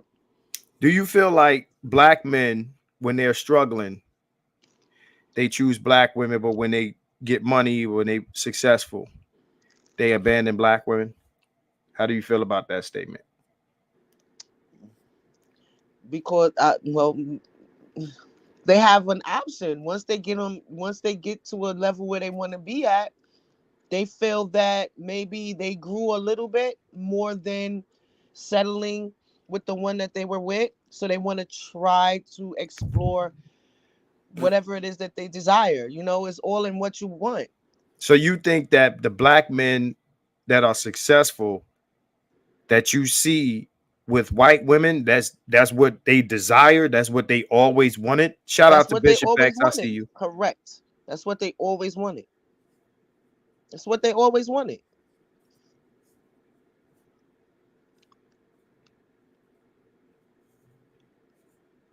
That's what they always wanted. It's something that they why not. It's something to try. And You they got think stuck in liking it. you think that these men, these black men, Hmm. they didn't choose black women first? They did, but most of some of them they don't get along with them. So it's not, so then it's not about desiring, it's about they tried black women, it didn't work, right? It didn't Hmm. work. So let me ask you this, right? The black women that you say that they didn't get along with, think about the successful black man, the successful black man, right? Hmm. He's successful, he's making six figures, he's or seven figures, he's moving in spaces with other successful people.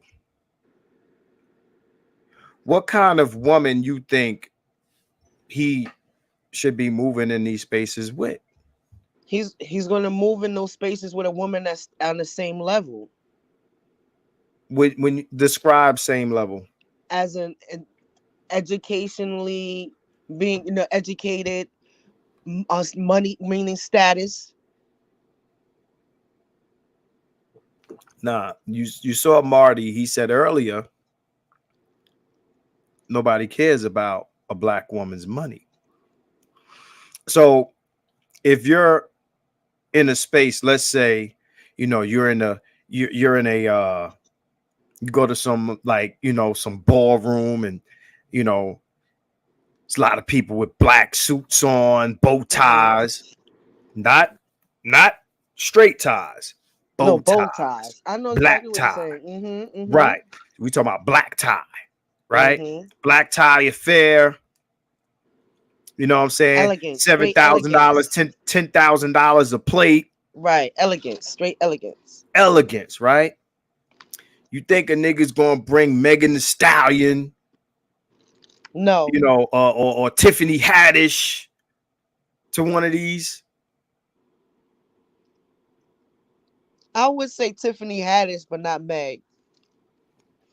Tiffany Haddish. Tiffany I, I'm, Tiffany I'm, is I'm, not as I'm. ratchet as Meg. I'm sorry. That's interesting.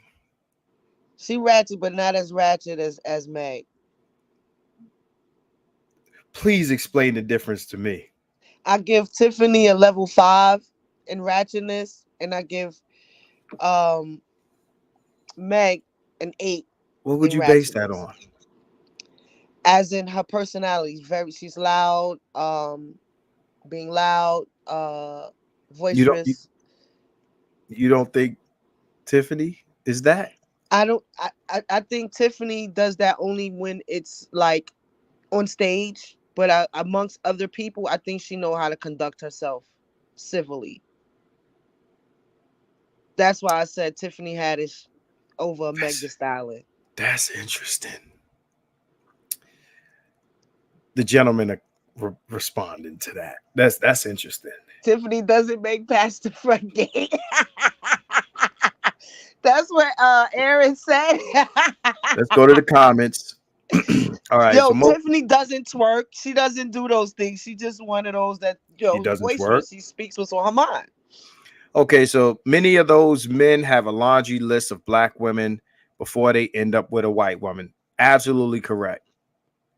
All right. Shout out to Bishop X. I see you, bro. Tiffany is a clown. All right. Outspoken introvert says no Keishas at the country club. Here, here, here, here, here, here thee, here.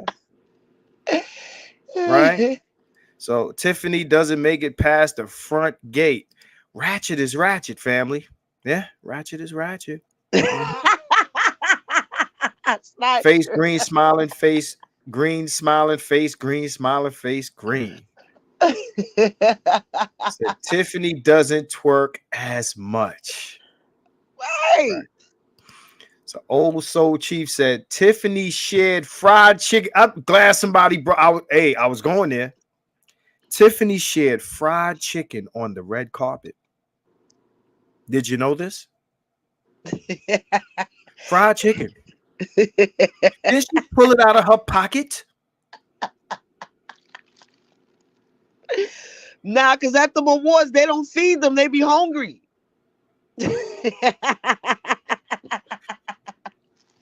Babe, you think I'm going to the black The tie awards. with a bitch that pull wings out of her pocket? No, bro. No, no. I know you not. You ain't even let her get out the car. I'm not letting her get in the car.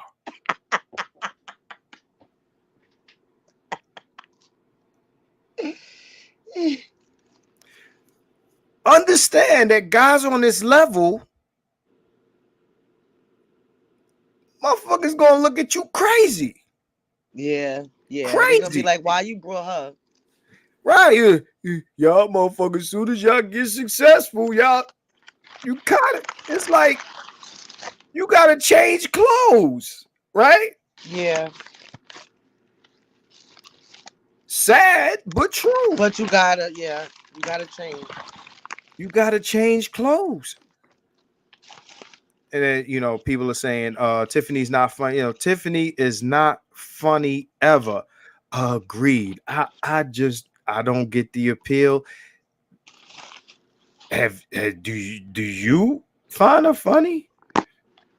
No, I listen, when I talk about female comedians, right, and I say there's Tiffany so not funny, much more talented female. I feel like the female comedians of today are mostly garbage. Shout out to everybody in the chat who remembers Def Comedy Jam. Yes, yes. I'm Okay? more of an Adele person. Like Def Comedy Jam. We talking about Adele. We talking about some more. We talking about hmm some real female comedians back in the days that, if you wasn't funny, you wasn't making it. You wasn't right. You wasn't making it. But Will Smith and Jada gave her push. Yeah, okay. So black men leave my husband, black men, and I white woman. What? I'm trying to understand. Said black men leave my husband and I alone. So black men and white women.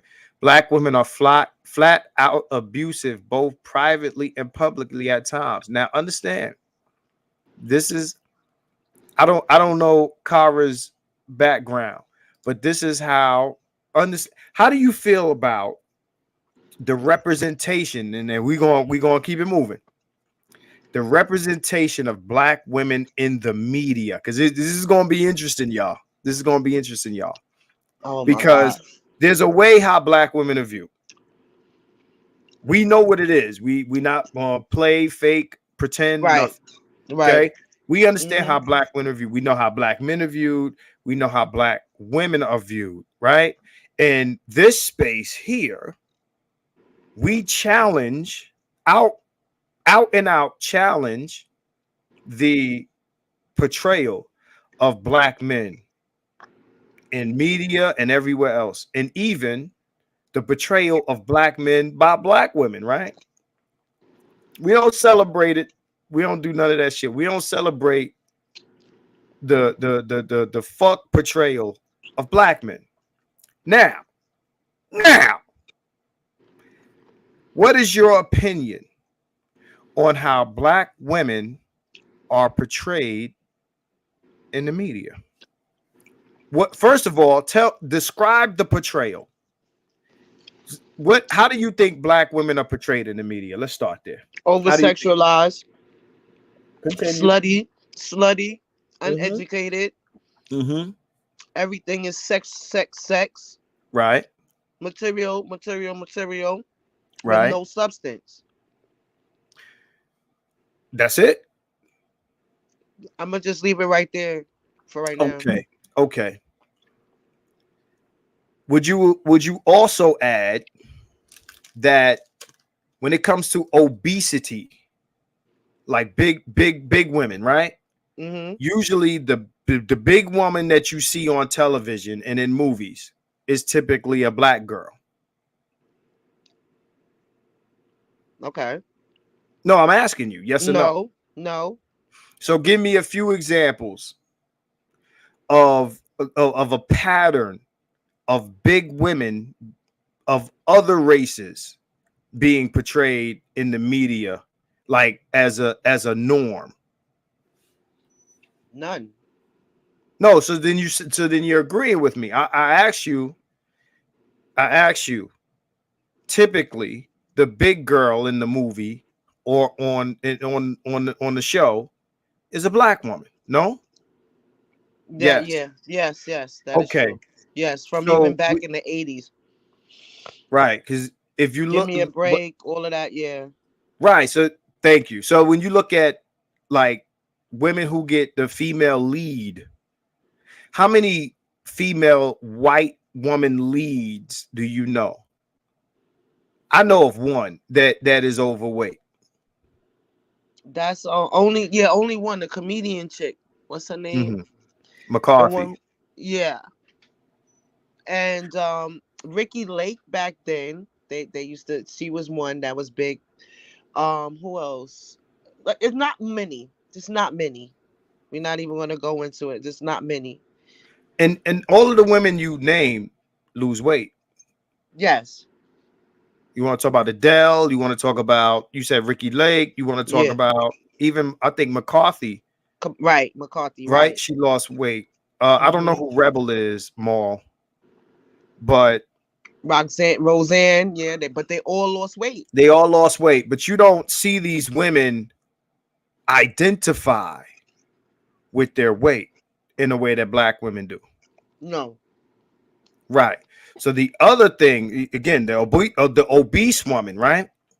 So aside from the sexualized, the hypersexualized portrayal, you got the mammy. We call them the mammy, Right.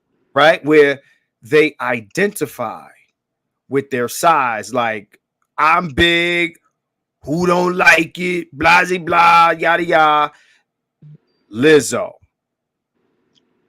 Right. Okay, so now then there's the other thing. There is the hyper masculine portrayal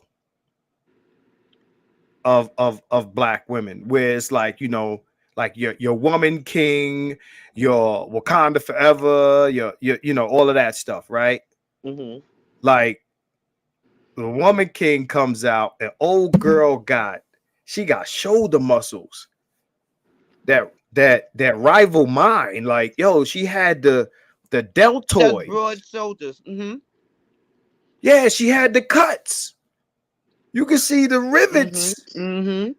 the striations in that motherfucker, right? Mm-hmm.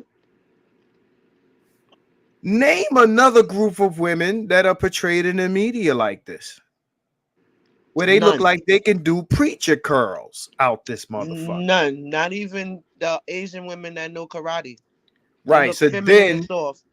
So then there's two masculine portrayals. There's the super strong warrior woman, and then there's the nigga portrayal of black women. Black Like women. my man says, Glorilla. You see the female rappers, they like little dudes. Yeah. They look Yeah. like 21 Savages in this Savage. motherfucker. Yeah. The little rapper chicks, if they're not sexy, hypersexualized, right? Mm-hmm. But then they yo, now I'm saying da, da, da, da, da, right? Right. So now that we've established the portrayal of black women in the media,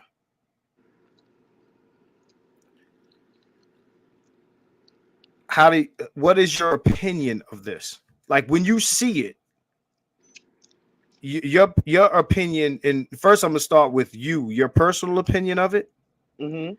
Right. So, what is your personal opinion of these portrayals in the media?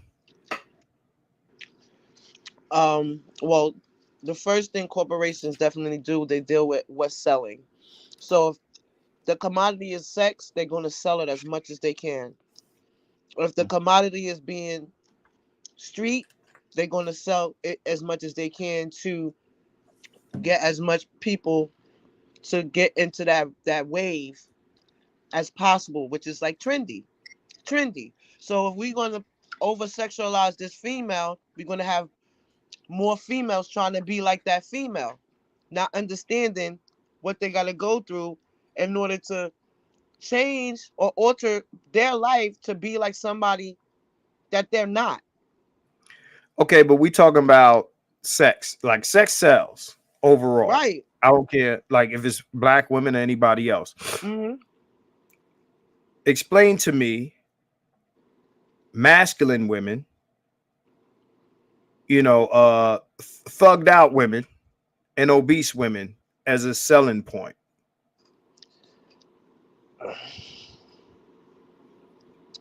Because Look, it ain't for us. it ain't for no. No, when I say us, I mean men. I know. Um, Okay, so they're how trying to does because you they said trying to implement that, as in with the gorilla, the girl gorilla, and Lola Brooks with the hardcore street mentality. who do you think is the audience These the younger generation of of that's say it. Just say it. Just say it. Stop playing with me. Say it. Stop playing with me, yo. The younger generation of who? of our people. Nah, motherfucker. Stop playing with me. You already know the answer. The No, then younger say no. generation You got to shit. say it. God damn it. Say that shit. Y'all never want to say no shit because it sounds so bad. Say it. Who's the audience? Who is it? Fucking idiots. I'm going to say Who is the audience? we are. We We the audience. who? We black people. We the black people. We people. We the people. What the We fuck the is we the people. people? No, motherfucker. Say it. Who? Who is the audience, nigga? Women. Why was that so hard to fucking say? Why? Told y'all niggas I ain't playing tonight. True. I forgot. My bad. So women are the audience. Women are the audience. Mm-hmm. So did black women, for some reason, are supporting this portrayal, and they like it. You don't we shit. Don't get it twisted. In the 90s, gangster rap sold. We supported it, but we weren't the only ones. But what I'm trying to understand is, in the 90s, you had to see Dolores Tuckers and Calvin Butts and all these motherfuckers that came out, bought a bunch of CDs, rolled the steamroller over the shits, talking about you are disrespecting our black women. Yep. So now the black women, now they putting the records out, saying the same shit that they was mad the men said in the 90s, But right? the thing is too, Mark, is majority of the women that's rapping and singing, men are writing those lyrics. It doesn't, no, that's not the point. Okay. It's not the point. The point is, you said it's selling. It is. Right. So who's buying it? Who's buying it? So The women. again, no, see, let me before I go into, so my man says black people alone can't make an album go platinum. They absolutely can. They can't make an album go multi-platinum or even diamond. But platinum, I mean, there's more than 1 million black people. More than 1 million black people. It's more than 1 million black people, but men writing the lyrics is irrelevant. Let's not do that. Whatever. This is about who buys it, who's the audience. Okay. There would be nothing to write if nobody bought this shit. It would fail. Nobody would buy it, and it'd be over. But understand, men are not playing these records. Men are not going out there to get the Glorilla record. Nah. Nah, we're not doing that. This is not for us. We're not going to see the movie with the overweight woman in it. We're not going to see the movie with the cock diesel woman in it. You put a sexy movie out, woman with some sexy shit. Okay, we fuck with that. We might fuck with that. Niggas is really conservative lately. But all I'm saying is,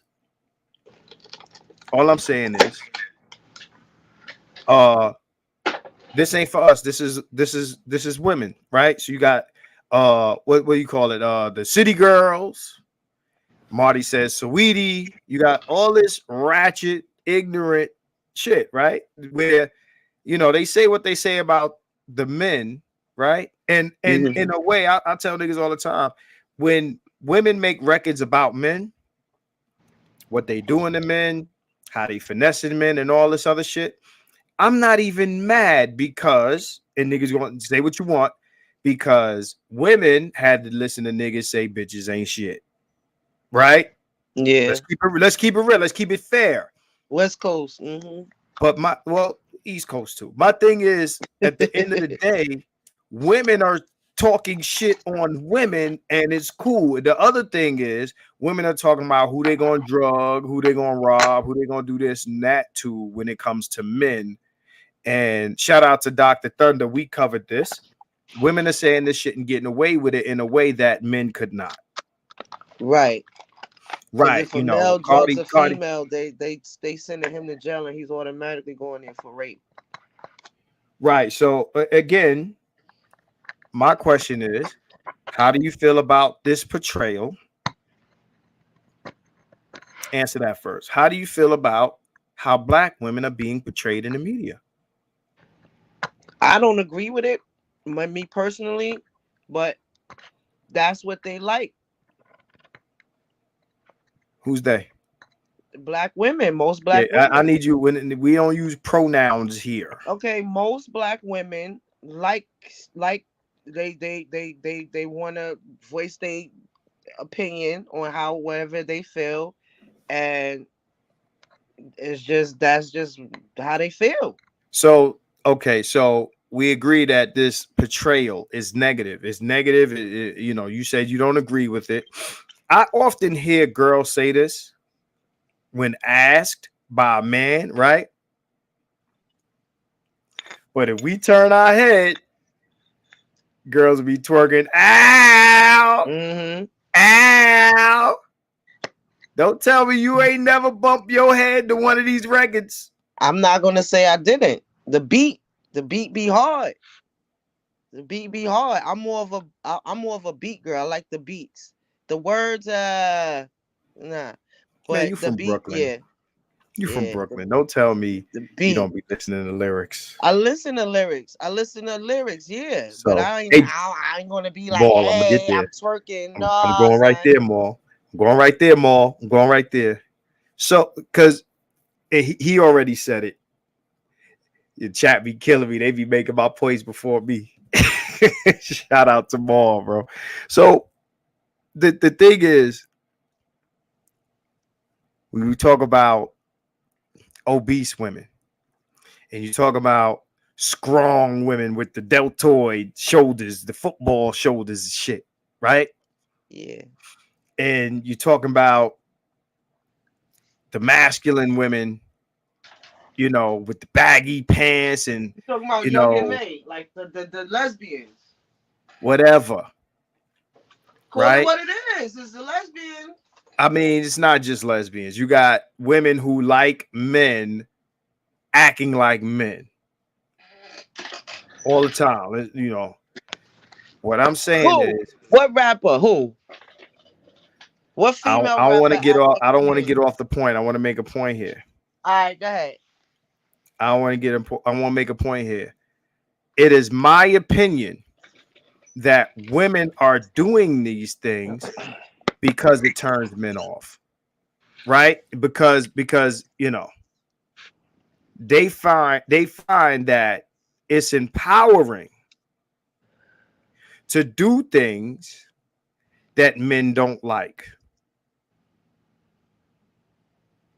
to dress in a way that men are either not attracted to, that or that we are offended by, or to say things that affect that, or to carry on in a behavior because they feel it's rebellion, right? So anything that, when you talk about sexy, over the top, like, understand, Little Kim was sexy in the 90s. Little Kim was sexy in the 90s, but there's a difference between Little Kim sexy and, Megan Thee Stallion sexy. There's a difference. Mm. And I'm going to point it out. When Little Kim was rapping in the 90s, her audience was men. She rapped to Facts. men. Yep. She rapped directly to men. Okay? Women are not listening to these records. Shout out to Jan Adrian.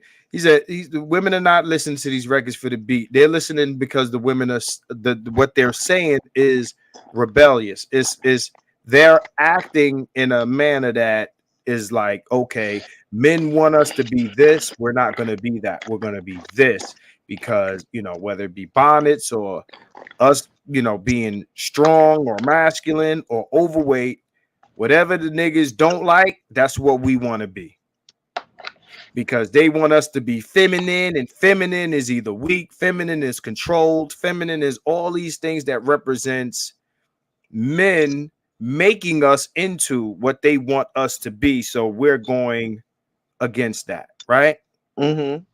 Right. So Little Kim rap to men, you know, you know, oh, y'all want this and that and the other. Like, the way I ain't even going to like act out how the first album began, or even the second one, like, with the sex, what is it? The 900 number shit, the sex, the phone sex shit. Anyway, these women that are talking shit now, they're not rapping to men, they're rapping to women. Like I What said they again, it's a lot of men that write these women rhymes. No, it It doesn't. be the Again, it women. It doesn't be the matter. They're men. rapping to you. You don't get it. We ain't talking about who create. To be honest, the men wrote the shit from before in the 80s and the 90s. The men wrote those records. The Men algorithm wrote for was MC different. Light. The algorithm back then was love. Now it's Men, hate. no. Hold on. Men wrote for MC Light. Men wrote for Queen Latifah. Men wrote for a lot of the women that we look at like, oh my gosh, she's so great, she's a pioneer. Men wrote those things. They portrayed Roxanne Shante in the movie like she was some writer. She had ghost writers. Mm-hmm. Okay, so Mm-hmm.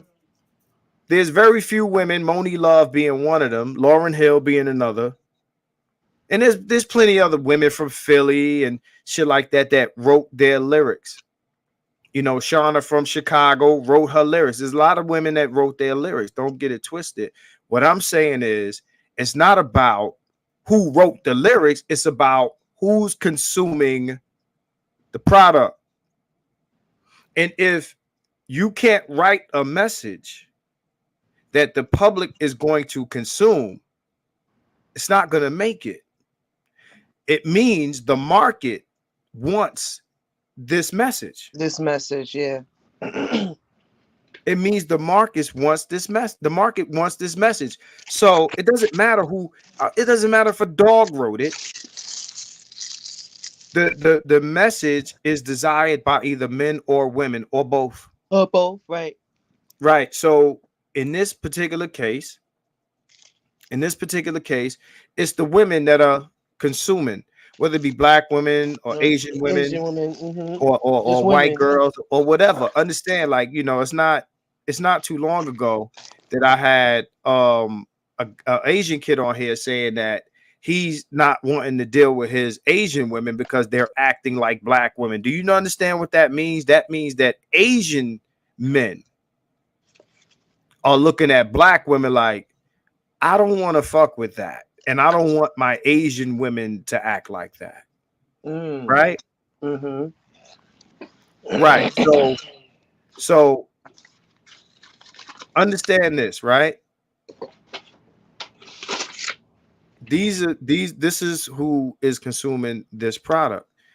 You already said you don't like the portrayal. I sort of kind of believe you. I think you're capping for the Nah, audience. I ain't I capping. really I really ain't capping. Nah, but y'all fuck with it. Y'all fuck with it. I think that for black For women, me, I fuck with more male rap music than female rap music. I get it. Because there's more male rap music. What I'm saying is, if I'm somewhere and I hear Glorilla, I'm like, turn that shit the fuck off. Not because it's a girl. First of all, because it's terrible. She don't. Chicks is She trash, sounds man. funny to me, and to me, her rhymes don't make no sense. These girls are trash, most of them. So that's why I said like me and this new shit is like, what the fuck are they talking about? I don't see, yo, Maul, I see your super chat on the YouTube screen, but not on the StreamYard screen. I don't know. I'm trying to highlight it. Wow. I want to It was highlight it. So he said cultural oppositional defiance disorder. All right, that's what Maul said. Cultural oppositional defiance disorder. I read that wrong. Oppositional. So it's like contrarian shit, right? mm, Whatever you don't like, we gonna be, because fuck what you don't like. right, So it's empowering to be what the men don't like, right? right. You say you don't like this music or whatever. Shout out to Saint Germain. His shit popped up, but for some reason, Maul, this shit ain't pop up on this screen for me to display it. Thank you for the super chat, brother. And Maul also, you for the super chat. He's a bronze member for 4 months. I appreciate you. So my thing is, so you say you don't like this, but again, why do you think, in your opinion, that an image, a negative image that's put out by black women for black women is supported. Why do black women support the obese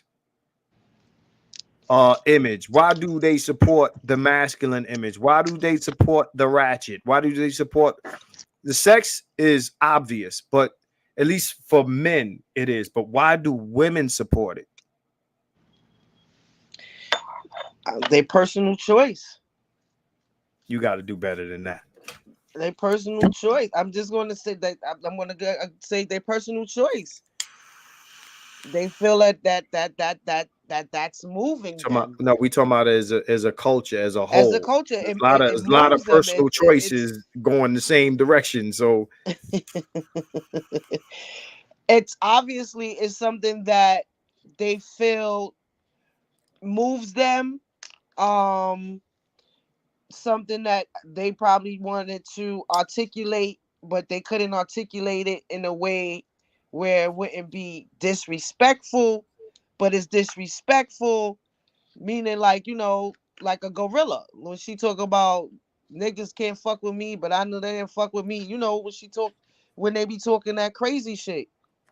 disrespectful, but not disrespectful. It sounds crazy, but it is crazy. But what I'm saying is if we supporting negative toxic shit, right? But we want the best. We want all of this other shit, but what yet we support all of this toxicity. Then that goes to show that that's where their head is at. They're all thinking, all right, niggas ain't shit. I gotta get mines. I'm all about the paper.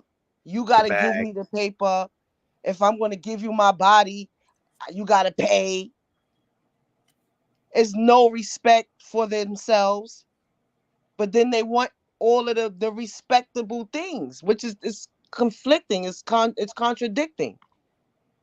How you gonna say niggas ain't shit when you just was messing with someone who wasn't no good, but then you want to take on someone who's not like the person that you was with that was toxic. It makes no sense to me. I hear you. So, Kyra J, I agree with this. Fuck the patriarchy stance is easier than accountability.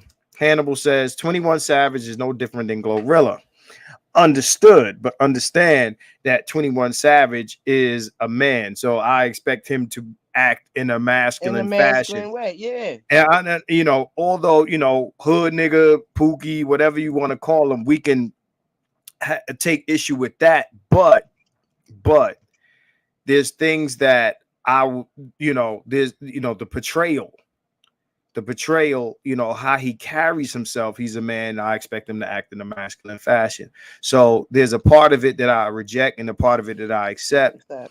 So Toya says it comes down to attention and competition. The image is garner attention, which leads to competition amongst the hive. So Toya, let me ask you, do you think this is about shock? Because it might be a shock value thing. I think that some of the things that the girls say, there might be a level of deliberate shock value to it. Right where we at. We 2 hours in, right? So we gonna start going to the end of this, because I usually wrap this up around 2.5. So yeah, so this is what I'm gonna do. I'm gonna put the link out. I want 3 people. I want at least one of them to be a female, right? So I don't know, Kara J. I don't know if you feel like speaking. It's cool if you don't feel like it. Shout out to Say Jermaine. Thank you for the super chat. Right. Uh, Hannibal, you said you can explain it better than you can type it. So I want you in here. So I want Hannibal. It'd be nice to have a girl and one other person. Right. Because again, I don't want to be here for 3 hours. Right. So I'm gonna put that link out. First three people that fit the bill. I'm pulling them in. It's gonna be, at the most I'll take 4, but I need y'all to let's not do the dissertations. All right. So there's the link. Here it comes. There it is. All right, so let's see the Family Feud buzzer happen. Let's see who jumps in this motherfucker first. Come on, We let's had go. Let's go. we had 2 hours 20 2 hours and 2:20. Okay, so I got 3 people with a possible 4, right? Uh, so we I got my 3 with a possible 1 more. We might not get a female. So shout out Marvel, I see you. Marvel, I see you. All right, so I got my 3. Depending on who's the 4th, we'll see. We're gonna start. I'm gonna start with Hannibal, right? Because I want him to first explain what he said. I'm gonna rotate. I'm gonna have you explain yourself, Hannibal, and then I'm gonna rotate you down. Uh, so you said what you said. So talk to me, bro. All right, peace, peace. Now, I came in doing the music part or whatever, Right. and what I've been telling people about the female rappers in the music period, you can't get mad at them or blame them because it's men that's behind this. They've been behind this for like over a decade with with the rap and the R&B, and they the ones that's programming the females right now. Yeah, but We can go back to when Neo was writing songs for Beyonce, Beyonce, and exactly. that's that's R&B. trash. It's And R&B. It's R&B. yeah, that's what I'm saying. It's music, period. Though it's men behind these women telling them what to say, and then the people that's out in the public is listening to it and being programmed by the nonsense. So So let that's me why I don't even get mad at the women because I'm like, it's nah. whole ass niggas that's doing this. Hey, It's bro. not the women. Bro, the people that's creating the music can't make it successful. The people who buy it have to make it successful. You understand what No, I'm that's saying? Just I because agree you with you put on us that part too, but just what I'm just saying because is it's the glitch and glamour behind it. And we know how women are when it comes to that. They into vanity. let Yep. me ask you this, right? There was a time in hip hop where everything was pro black. We wore black medallions. You know, you had X Clan, you had Public Enemy, you had all this stuff, right?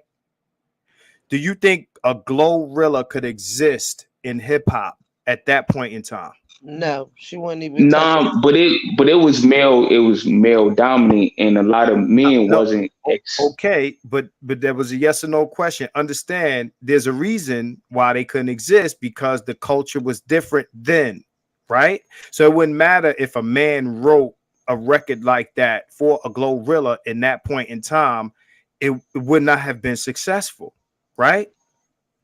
So understand that the culture and the market dictates what's successful. It doesn't matter who writes it or any of that shit. That's all irrelevant.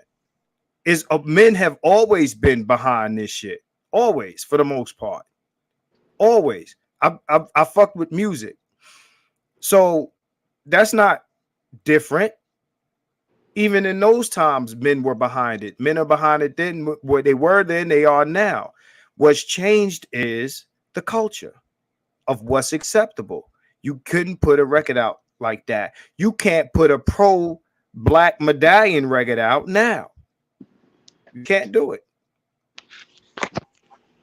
And not it being successful. You follow? Yeah. I follow, but what I'm saying is it's just men, we the ones that's accepting a lot of the BS and then complaining about it at the same time. I'm not disagreeing with you at all, but I'm just saying like a lot of this stuff is going on. It's because the men are putting women in positions to do this stuff. So then which men? Because black men don't run the music. Whoever, oh, okay, no, we don't, but you know, it's black men that's writing music. So we're gonna say whoever runs the music industry right now, they're So the ones that's doing it. But see, so we go ahead. participate in this stuff, and we So really don't have to participate. so we're gonna blame a small group of black men in the music industry that may be writing these records, and we're gonna take that. We're gonna broad stroke it on black men. We're gonna say Black men are responsible for this because a small group of black men in the music industry are writing these records. But this is being consumed by women because women are the market. That's what we're gonna do. That's kind of majoring in the minor, you think? It's not. I'm not about blaming, but I'm No, no, not going to sit up. I'm just No, asking. no blaming, no blaming. But the same, what I'm saying is, I'm not going to sit up here and get mad at the women that's singing the music, and I know that it's men behind it. It's irrelevant. So both of them is out of pocket at the end of the day. It's irrelevant. And So I know the music okay. industry is being controlled by these people, but that's all I'm saying though. So you saying that the men who write the records for these women create the culture? Because let's start this. Not all these records are written by men. Let's say that. Secondly, even if they were, again, the culture dictates what wins.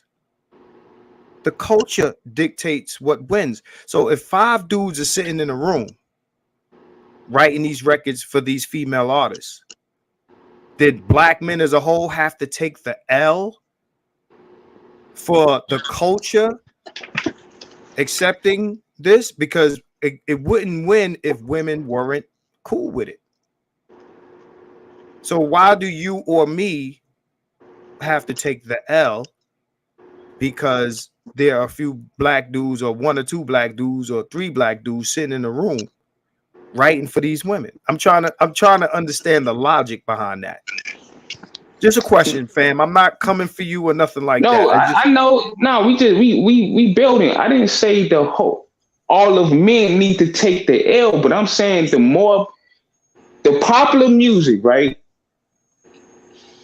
That everybody's listening to is written by a black male. And I can name them all. I'm not saying that me and you and everybody else need to hold that L, but I'm not about to sit up here and say, well, Beyonce ain't shit, Glorilla ain't shit because they making this terrible music and influencing the women and making the women do this, and not just hold the man that's accountable. And he the one that's writing it. That's all I'm saying. I know the music industry, how it is and who's running it. He can only write that type of music if it's going to sell. Do you understand how that? Okay, so there's a demand for that type of music. So you have to find a guy and tell him, we need you to write this record because, we want to create this sort of artist. Who you think is saying that? Black men? No. I'm not saying it's black. I'm not saying you're saying it. I'm responding to what you're saying. I'm not saying that you're saying anything. I'm saying to you, saying, well, I can't get mad at the women for singing these records. Understand? Yes, you can, because they are responsible for what wins, because the culture dictates what wins and what gets written.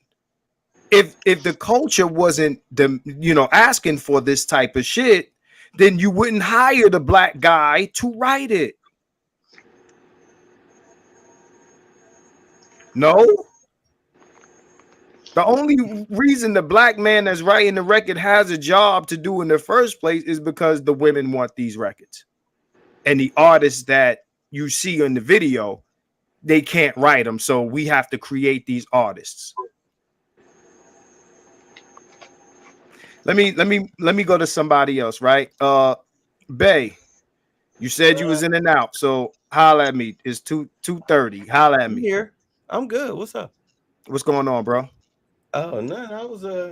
I'm sitting up here. I'm listening to the whole debate, and as I said, like black economics, we act like we're the poorest people on earth, but I mean, the movie Black Panther, as I was saying in the chat. I mean, it didn't make $1 billion mainly off white money because, the country is still majority right now, majority white male conservative. And the channels that I watch that talk about these movies, the political parts of these movies, they boycotted Black Panther. Remember, you and me talked about Black Panther, like which movie was worse, Black Panther or Captain Marvel? But at any rate, not to rehash that, but but remember we had that discussion years ago. So, but the thing was, black money is what helped make $1 billion. If you look at the domestic box office, I mean, it blew the international box office out the water. I'm in Columbus, Ohio, majority white. All right, white and Latino, and we go to see the movie, and you know how when you go into a mall, you got to walk through the hallway from the parking lot, and then you got the center part of the mall. You know what I'm saying? I I'm know. listening. Okay, so I got a the long line line was behind you, like brother. right there at that. The line was ended right there at the hallway, and it was Mhm. majority black people wearing new dashikis and stuff that they would normally wear. You could tell it was brand new. The shit still had the folded wrinkles in it. So the black dollar is what it is, but we only spend our money on what makes us feel good, only on our best interest and not the children. We don't care about our future like that. I got you. So I'm gonna I'm gonna get Truth Teller up in here. Truth Teller, what's happening? Good evening, good sir. Good evening, panel. Right. L- So you know we've been talking about a lot of things. We've been talking about the relationship between black men and women. We've been talking about the image of black women in the media, this, that, and the other. So whatever's on your mind to say about the discussion that we've been having, go ahead and say it. So first and foremost, I think we just missed the point. Every time we talk about this, we missing the whole point. Listen, if they can't be responsible for their own actions, then there's no point in talking to them as adults. Mhm. Everything that y'all set up here as an excuse or a reason is proof that they're not responsible for their own actions. Every time they give an excuse on why something's happening or why they made a bad choice is proof that they're not responsible as adults for their own actions.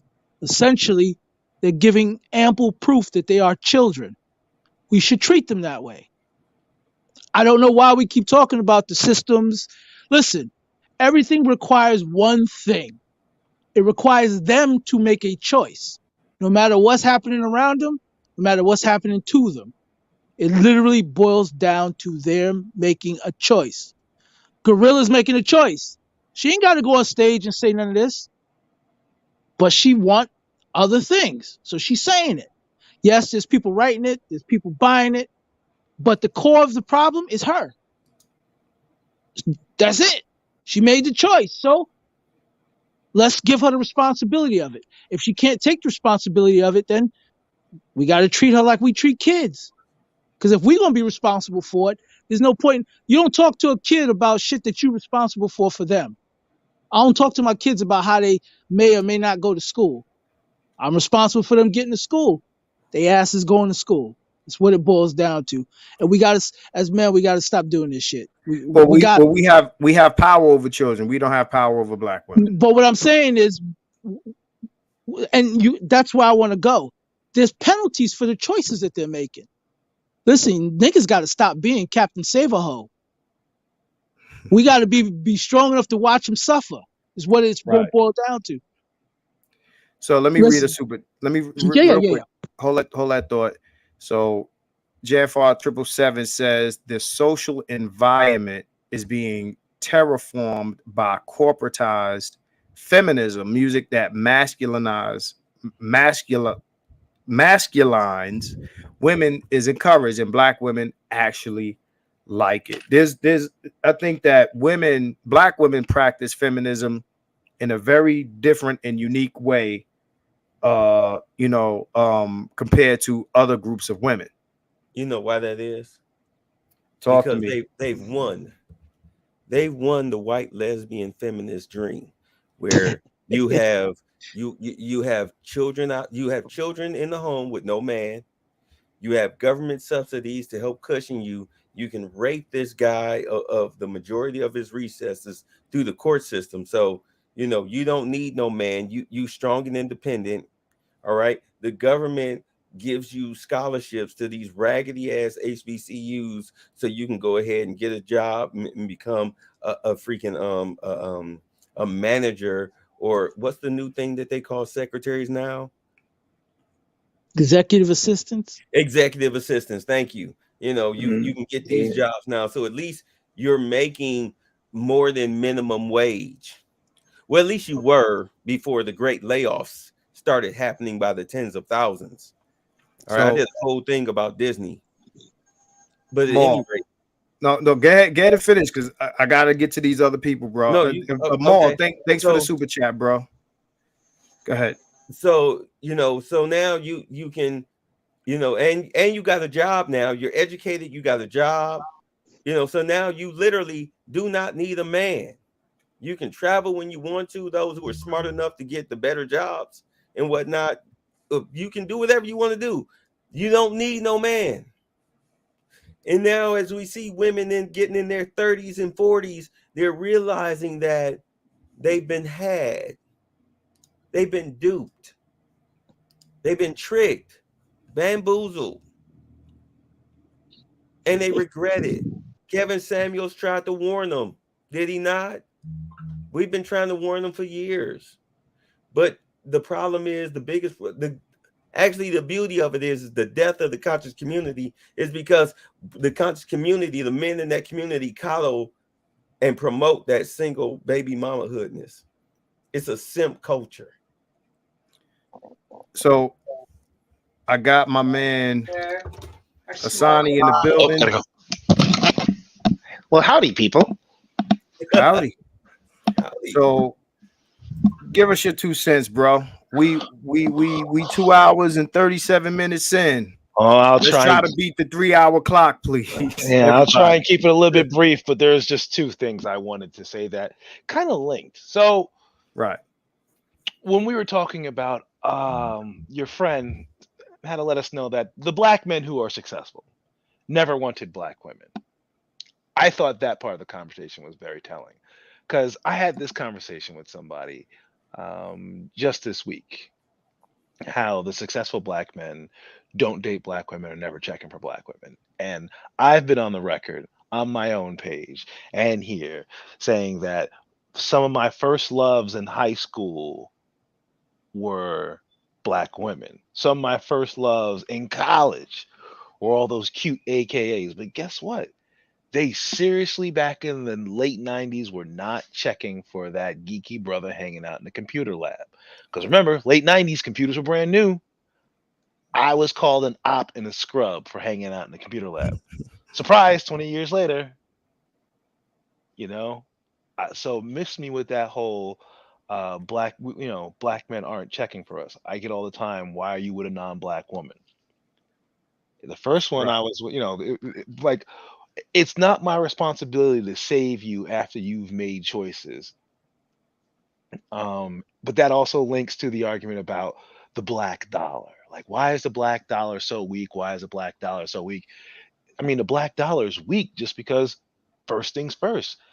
Nobody wants to get married when they're a hot girl in their 20s and build and stay with a dude until he's in his 40s. I mean, we don't really start making money until we're in our 30s. Think about how many black men we know who try to do the right thing and are now on child support and are now divorced. Right. Every one of these Mexican dudes that I know who I went to school with, they've been married, they've been broke for 20 years, struggling with the same woman, working at Walmart and landscaping, but now they got a home. Whereas every other black couple I know has been divorced and paying alimony and child support. The brothers living in a 1-bedroom apartment and they got nothing to leave their kids. That's where the black dollar is going.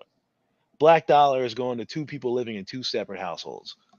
So miss me with what us in the top 20% do, unless somebody really wants to start talking about what's really going on. We don't get along and we don't get married and stay married because they're not incented to stay with us. That's it. So I'm gonna read the super chat. Big Kev. That's exactly the same macho simp rhetoric that got us into this mess in the first place. Stop infantilizing them.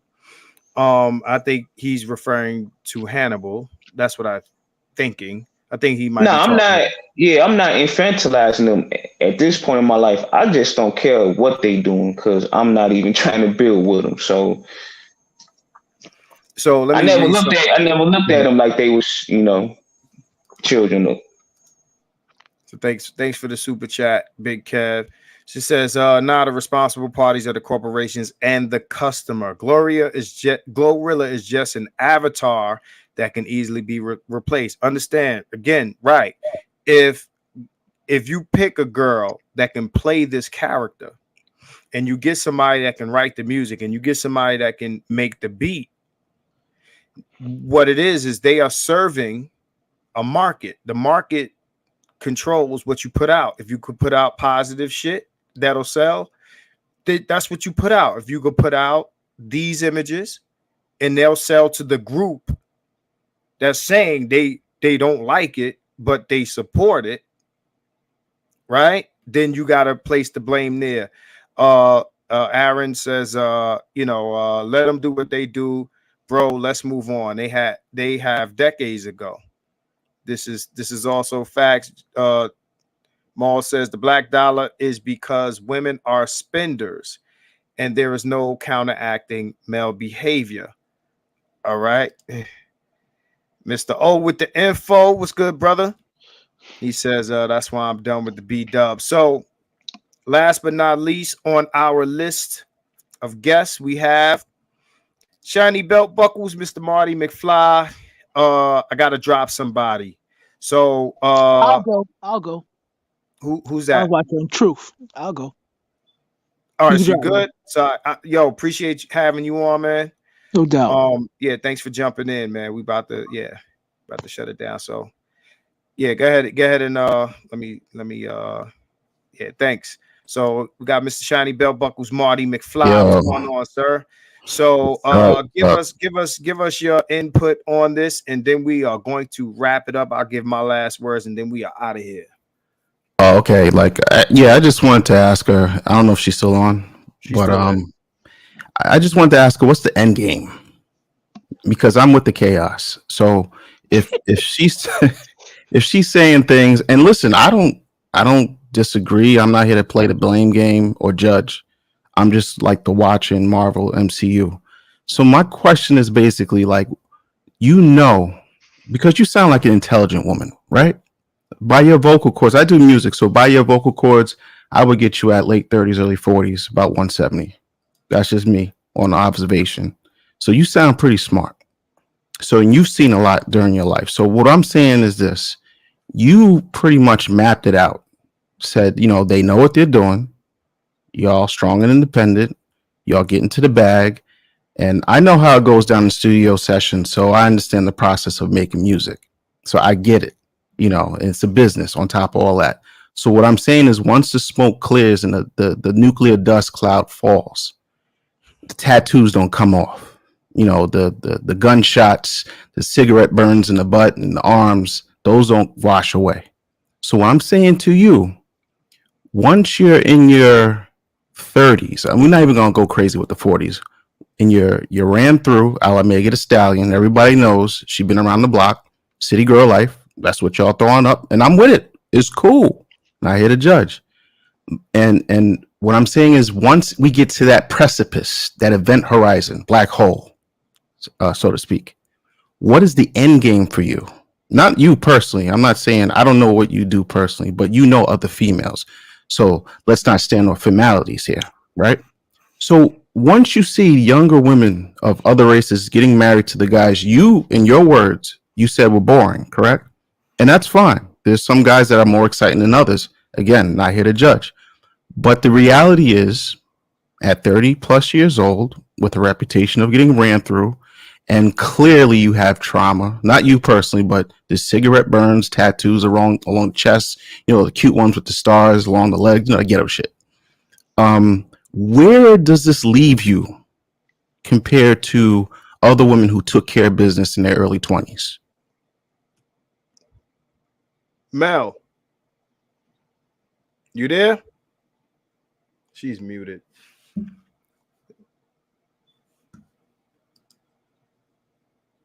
He's talking to you. I guess you can answer that question in a general sense. Like, are you there?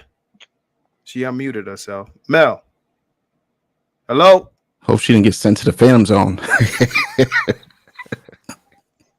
She was just on. Now she gone. Because I mean, I don't think that she, you know, me and her talk a lot, so I don't think that she necessarily subscribes to all of that. But the thing is, it's my belief that even it's women to me are like the police, right? And when I say that, I mean this: there are police that they are aware of who the crooked cops are, but there's the wall of silence. They don't speak out against the crooked cop. Ooh, that's Right? They're the good cop. They're the good cop. Oh, I'm the good cop. I'm here to save whoever, yada, yada, yada, yada. Right? But understand what you don't do is you don't expose or speak out against the crooked cop. Right? Right. And make them all look bad. The way the law works is if I know Marty, if I know you committed a crime, you go rob the bank, you come to my crib, I just robbed the bank. Look at all this money. If the police found out that I knew that you robbed the bank and I didn't call the police, I might get a charge. Right? Because I didn't report you. Understand that nobody charges the police for being silent on the illegal actions of other police. Right? Your silence is support.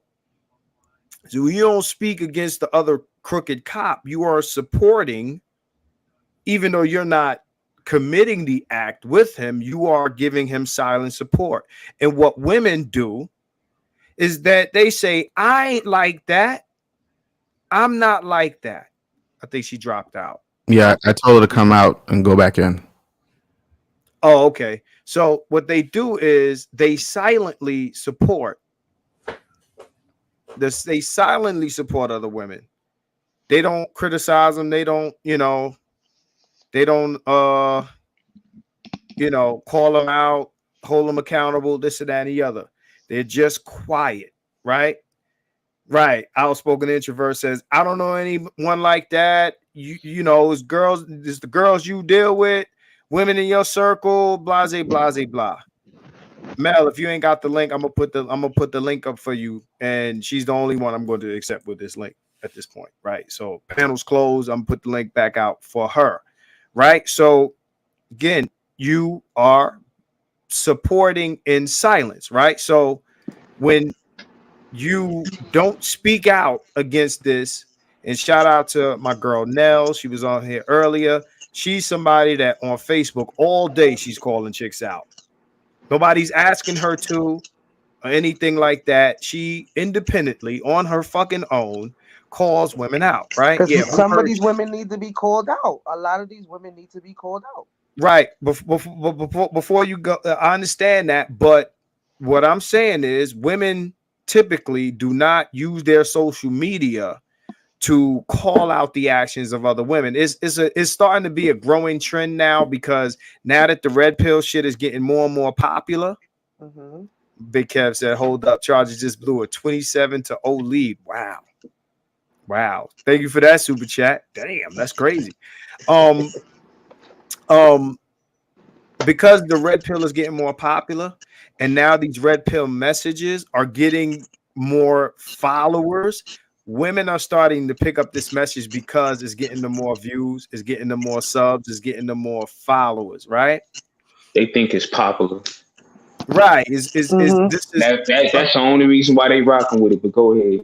Right. So and women ain't gonna get canceled for talking red pill in the same manner that we will. I mean, if you want proof of that, just look at just pearly things.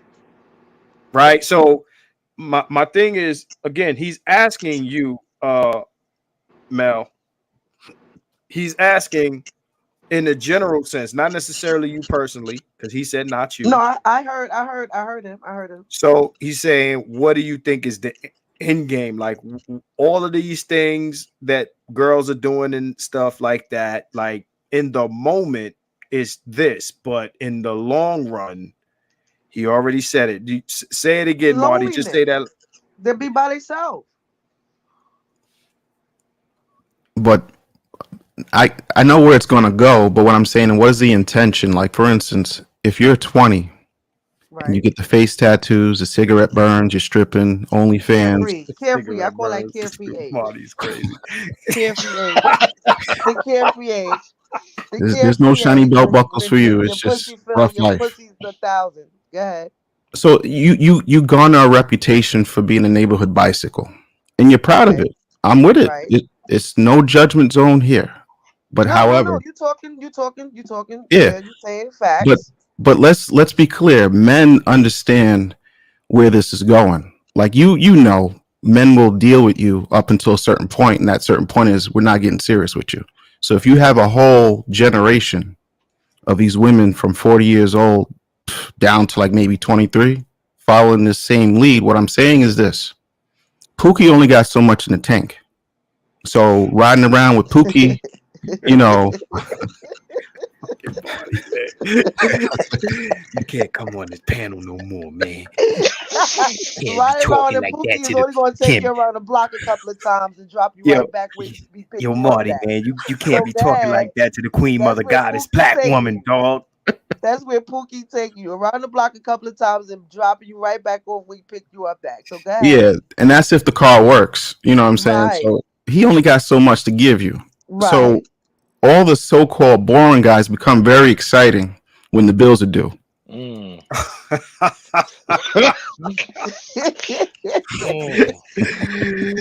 that's when reality sets in. No, that's when their reality sets in, because some people be on illusions where they think that this person is going to do this person is going to change, this person is going to, and they're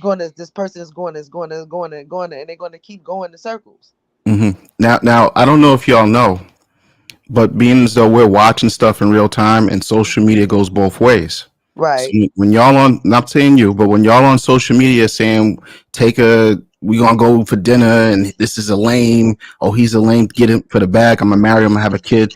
We make a notation, right? And we're figuring out real time how to sidestep a lot of these moves that you're making. So the end game, that's what I'm saying. So what I'm saying, I'm enjoying the show. Continue. So I'm saying is the men, because the other day they had a session with us on a Civian show about women's choices, and one of the women named May, I don't know where she's from, but her name was May. She was saying that we really want men like TLA, but TLA is like in his 40s right now, and I said. I said to Obsidian, I said, well, where were you when TLA was 20? You see what I'm saying? So you really want a cleanup guy who's going to fix the problems later on. But what I'm saying to you, this ain't the 70s. The stepdaddy era is over. So as the mess becomes messier when you get older, who's going to be there to clean your mess up when there's nobody going to be around? Because here's the thing. You don't see any other men from any other ethnicity overstepping their women in their own countries and their communities to come and date and marry you now. And it's getting worse. So if you don't even have us doing it and no other man's going to take that place, what is the end game? Because everybody can't work for the government and get subsidies. So where are we at? I can't. Well, the end game for a person that has led that lifestyle will be loneliness and broken. Mm-hmm. And broke. So I want to say something. If she's lucky, we're going to say luck, right? She had a friend that she knew for some time that loved her because they knew her personally to help her along the way. Let me ask you a question. Hold on. You got one more question. We 2 hours and 54 minutes in, and then who said they wanted to say something? Because I still gotta speak, and then we out of here, man. Y'all. I just want to say something. Want to say something quick. Who's that? I don't know if it was Hannibal. Yeah, I don't know if it was you or Bitter Truth, but y'all had put up a post, and the woman said that women know how to suffer, and they just want to suffer at the end of the day. Yeah. That's the end If they game. put That's the end themselves through game. that shit, they know what they got It to would deal with. it would seem so, right? So Mm. Or if they Mo- have sons, they'll take it out when they sons so listen. We about to close this out. or Marty, you got daughters. one more question. Ask that question. Mel, I need you to answer that question, and Okay. then I'm closing out. Right, I'm doing my closing speech. Go ahead. So Okay. Marty, Because all I'm saying is this: the men have updated the software. Right. So the yesteryears of having your beta male orbiter from high school to bail you out when he's 38 with a 6-figure job, that's not going to happen. That's not gonna happen. Right. Right. That's fact. So if we know this, right, are you saying women are just delusional and thinking that it's going to happen, or is there an actual plan in place? I I'm got going an to go answer with for that. delusional.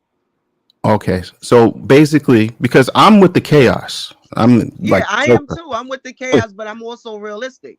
Right, and what's realistically going to happen is going to be About to women, jump. children homeless. I'm about And to I'm Right, jump in. because of the poor choices that they made. right, and as they're homeless, I'm going to be sitting on my chair like Shang Tsung, and I'm going to be looking down, perched with my lips up in the air as the wind blows. I'm gonna jump in right here. All right. Appreciate you, Marty. Yeah. I appreciate you, Marty. Marty talks like Marty. I do. Marty, Marty. Marty. I ain't gonna see because there's other guys that speak that cold shit. But as far as content creators go, you on the icicle list, bro. Okay. Oh shoot! Now you on the icicle list because I'm Bishop, icebox don't where my marry heart her. used to Whoever be. you are, Right. Bishop, I'm an don't marry icicle. her. I'm an icicle nigga. And people know this in real life. I'm an icicle nigga. Right? So this is what I'm gonna say, right? Understand, yeah, black women want certain men to play the cleanup dude, but understand this, right? See, Romello says Marty ain't shit. This is usually something BGS tells me. He says, Marcus, you ain't shit. Now it's Marty, you ain't shit. Now Marty ain't shit, y'all. Cause Right? he gonna be sitting on the porch with his lips pursed. Stop it. Look, let's not make a whole look. I'm gonna say what I'm gonna say, and then we out of here. Let's not continue All with the right. conversation. Listen, All right. check this out. These women ain't looking at it. Understand, Marty? These women ain't looking at it like they're gonna need a cleanup man. Mm. I'm gonna say something that's gonna sound very sexist, but it is what it is. Women don't look into the future. They live in the present. I don't care. Like, the new generation of women, they can look at the older generation. Y'all all seen that video with Just Pearl and Tate and Brittany Renner and all of that. And then you had the older woman telling Brittany, like, hey, look, I'm the older version of you, telling you what it is. Understand that the new crop of women are looking at the older crop of women like, y'all did it wrong. I'm gonna do it better. I'm better than you. I'm gonna fuck with these niggas. I'm gonna get what I want out of it. And before my sexual marketplace value is worn down, I'm gonna settle down with one of these. They're playing musical chairs. You got 5-6-figure niggas and 80,000 million bitches dancing around this 5 musical chairs and 8 6-figure niggas. Right? And they're all gambling. It's gonna be me. I'm gonna be the one. I'm gonna be the one. They not thinking they gonna need a clean up nigga because they gonna get a seat. And you can't tell them they ain't gonna get a seat because they the baddest bitch with the wettest pussy ever in the history of the earth. Ain't no bitch better than me. Her pussy ain't better than mine. They all saying this. All 80,000 million. 80,000 million. I'm on my little B shit. They all think they the baddest bitch ever born on earth. In the moment, right?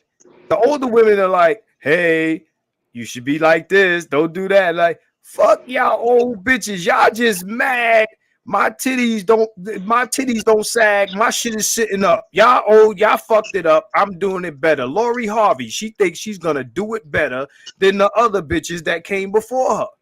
Just like Big Meech and them think they gonna do it better than whatever drug dealer niggas came before them. Y'all niggas got hit by the feds. We ain't gonna get busted. Y'all niggas fucking up. And these niggas throwing buckets of money on bitches at the strip club out in the open. Understand this. They don't think they're gonna need a cleanup guy. They not in their 20s like, I'm gonna try for one of these niggas, and if I don't get one, I'm gonna fuck with one of these lames. That's not what they saying. They thinking this nigga's gonna fuck with me. I'm a fuck with the bad boy or the dope boy or the scammer or the baller or one of these dudes. And I'm about Lori Harvey bouncing back because she's Steve Harvey's daughter. If she was a regular bitch, she wouldn't be able to do what she's doing. Facts. She's not all that. Facts. We've seen badder bitches than Lori Harvey bouncing from star to star, celebrity to celebrity. Mm-hmm. When these niggas are done with Lori, she gonna sing a song. And the bitches are gonna be singing with her. Oh, that's fucked up. Whatever. Understand. They not looking at it. You could tell Lori Harvey right now, you better pick one of these niggas now because. Just like they told Jada, better marry Will Smith. She listened, right? They push it. You better marry that motherfucker. He like you. Steph Curry wife, same shit. Better marry that motherfucker. He going places. And them women that made the smart choice are still regretting. They hate where they are. They don't like these niggas. We've seen how it works when it goes the other way, when the woman actually says, I'm going to make the smart choice and marry the successful nigga. And then we see that nigga wasn't her first choice. Right? We know that. And in the case of Ciara, that bitch was lucky. She was able to fuck up and still catch a top tier nigga. Okay? She was still able to catch a top tier nigga. It's very rare that it happens, but you know what? It gives these bitches hope. All they need is one. Yep. All they need is one. She did it. I'm better than that bitch. I could do it too.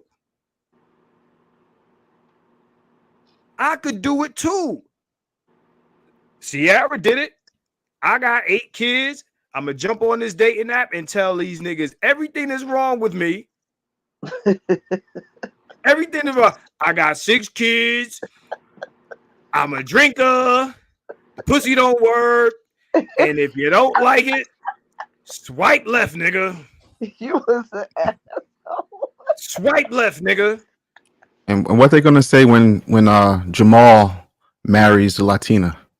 No, but hold on. But before we get there, the attitude. Think about it again. You the baddest bitch on the planet. All these other bitches is whack. Listen to the songs like even Nicki puts out or any of these chicks put out when they talk about other women.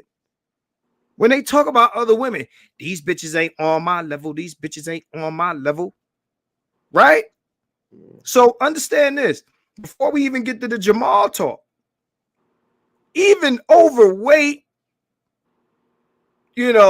precious, 8 kids, 8 baby daddy bitch thinks she qualifies for the best nigga because these bitches ain't on my level. I got pussy.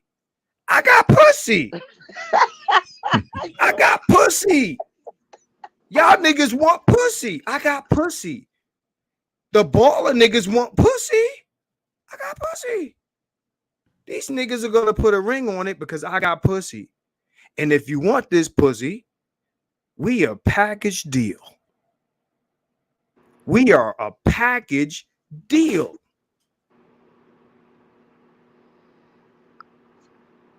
I post on my community tab every dating profile that I can post from these chicks.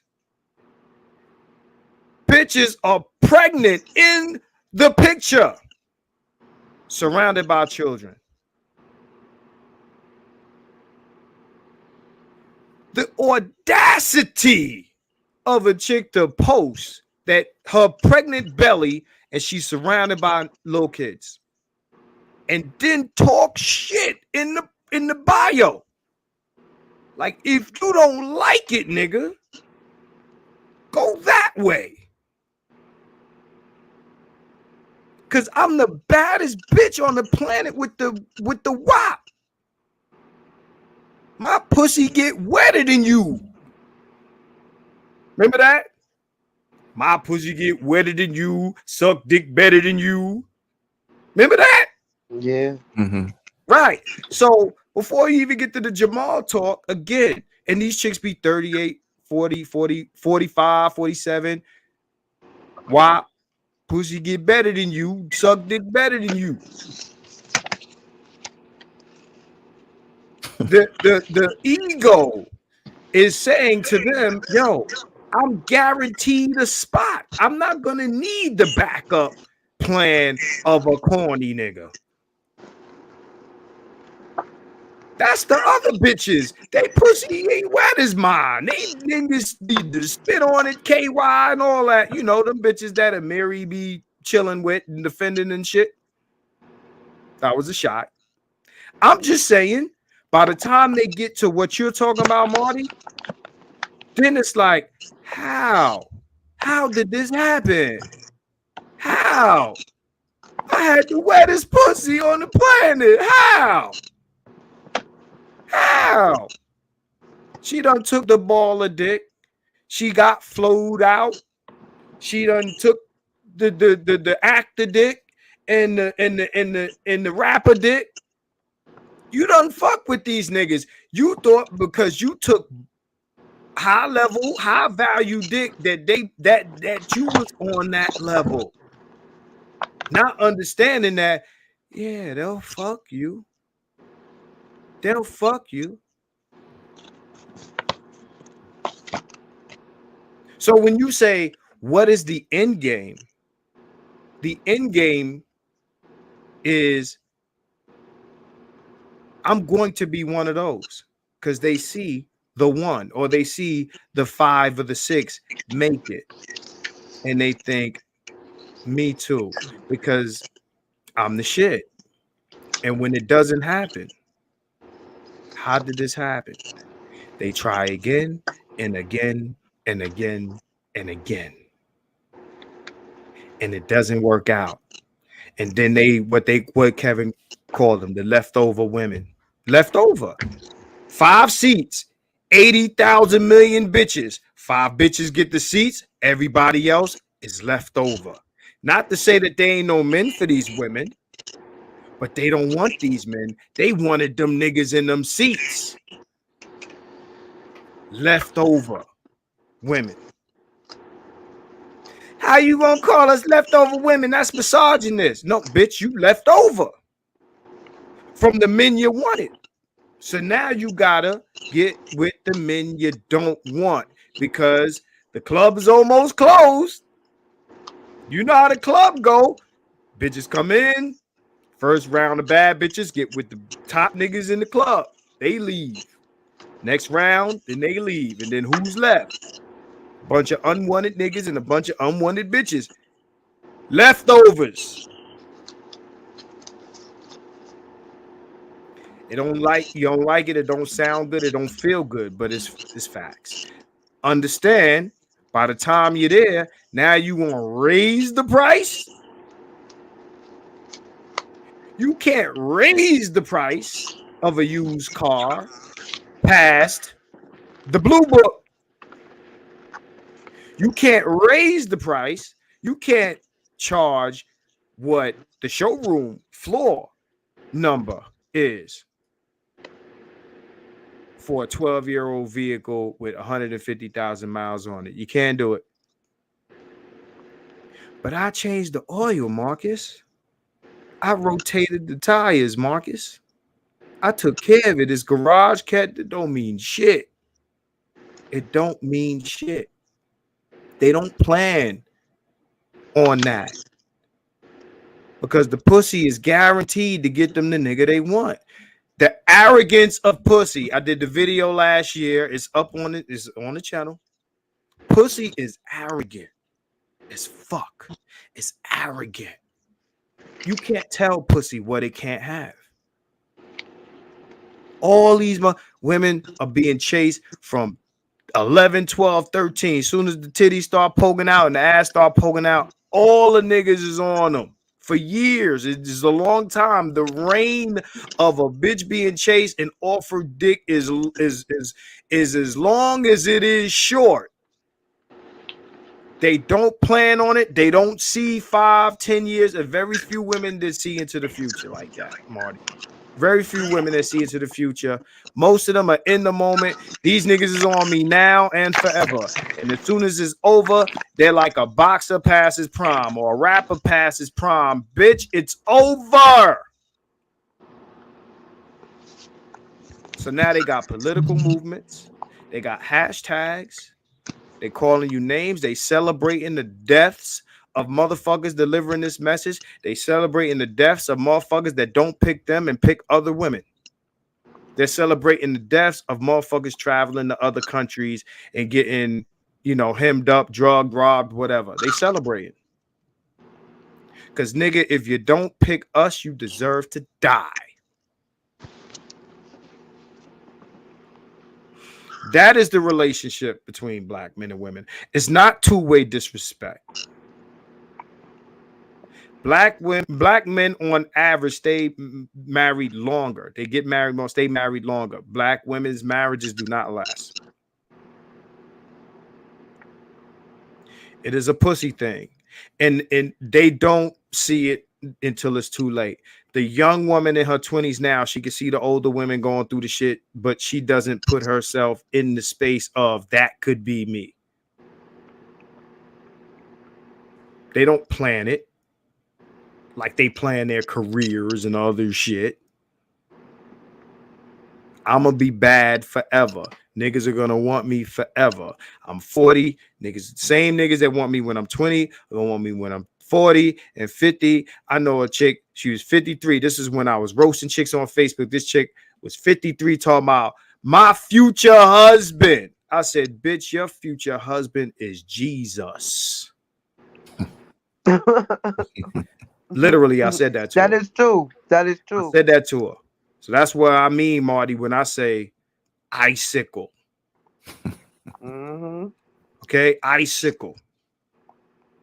Not me. It ain't gonna happen to me. It ain't gonna happen to me. You can't. They're in that, bro. They're in that. Niggas are like, yo, I don't want that. I better do everything. Smart men are like, I'm gonna do everything I can to not be one of these niggas. Their husband will be Jesus, whether alive or dead, because they go straight to the church. Okay, that's our night, fellas. I appreciate you, Mel, for jumping in here. Thank you for having me. You the first of a few. I need more women up in here to talk to me, man. I don't bite. Sometimes, right? Shit, Marty. Mm-hmm. My God, nigga. Oh my God. Yo, give a round of applause. Shiny belt buckles. That nigga. Oh my God. Oh, this is. We gonna have to clip this. Yeah, it's gonna be a clip. You don't mind if I do like a clip, a little intro with Jamal? I don't fucking mind. Look, check it out. I appreciate everybody that jumped in here tonight. All my members, my longtime members, my regulars. Shout out to Romello. Shout out to Maul. Shout out to Pete. What's his name? Let me scroll up. Shout out everybody here, man. Aaron Peters. That's the name I'm trying to look for. Aaron Peters, everybody that hit me with the super chats. Big Kev, W, Maul, everybody, man. Yeah, man. Next week, I'm gonna holler at my photographers, man. All right. Now I'm gonna say this now while everybody's here. This video that we're gonna do next week, right? It's not gonna stay live. Okay, we're gonna be talking some shit in that video. Y'all know, did a magazine for over 10 years, Body Magazine. You know, we shot some of the girls that y'all have heard of that's been on Love and Hip Hop and other shit. A lot of the, you know, the Instagram girls and shit like that. Niggas got stories. We're doing that next week. I'm gonna try to get as much guys in here as possible that was part of that circle. Shout out to, let me shout out Hannibal, shout out to you, shout out to Hassani, who was up in here, shout out to Bitter Truth Show. Who else dropped out of here, man? If you're still in here, remind me that you was here. Toya the Tutor, your time to shine is coming. Yeah, so next week we're gonna be talking about the industry of working with models, and we're gonna talk about how that works. For anybody interested in hearing that, it's gonna be live, and then it's going to members. So catch it live, because I'm gonna get these dudes just to say some shit. We're gonna be telling some war stories. We're gonna tell y'all how that business works, man. The urban modeling industry, the publishing shit, you know, all of that stuff, the photography, all of that. So next week, this is going to be Saturday. Stay tuned. 100 Saturday Night Live. Once again. Peace out, y'all. Peace. Fucking Marty.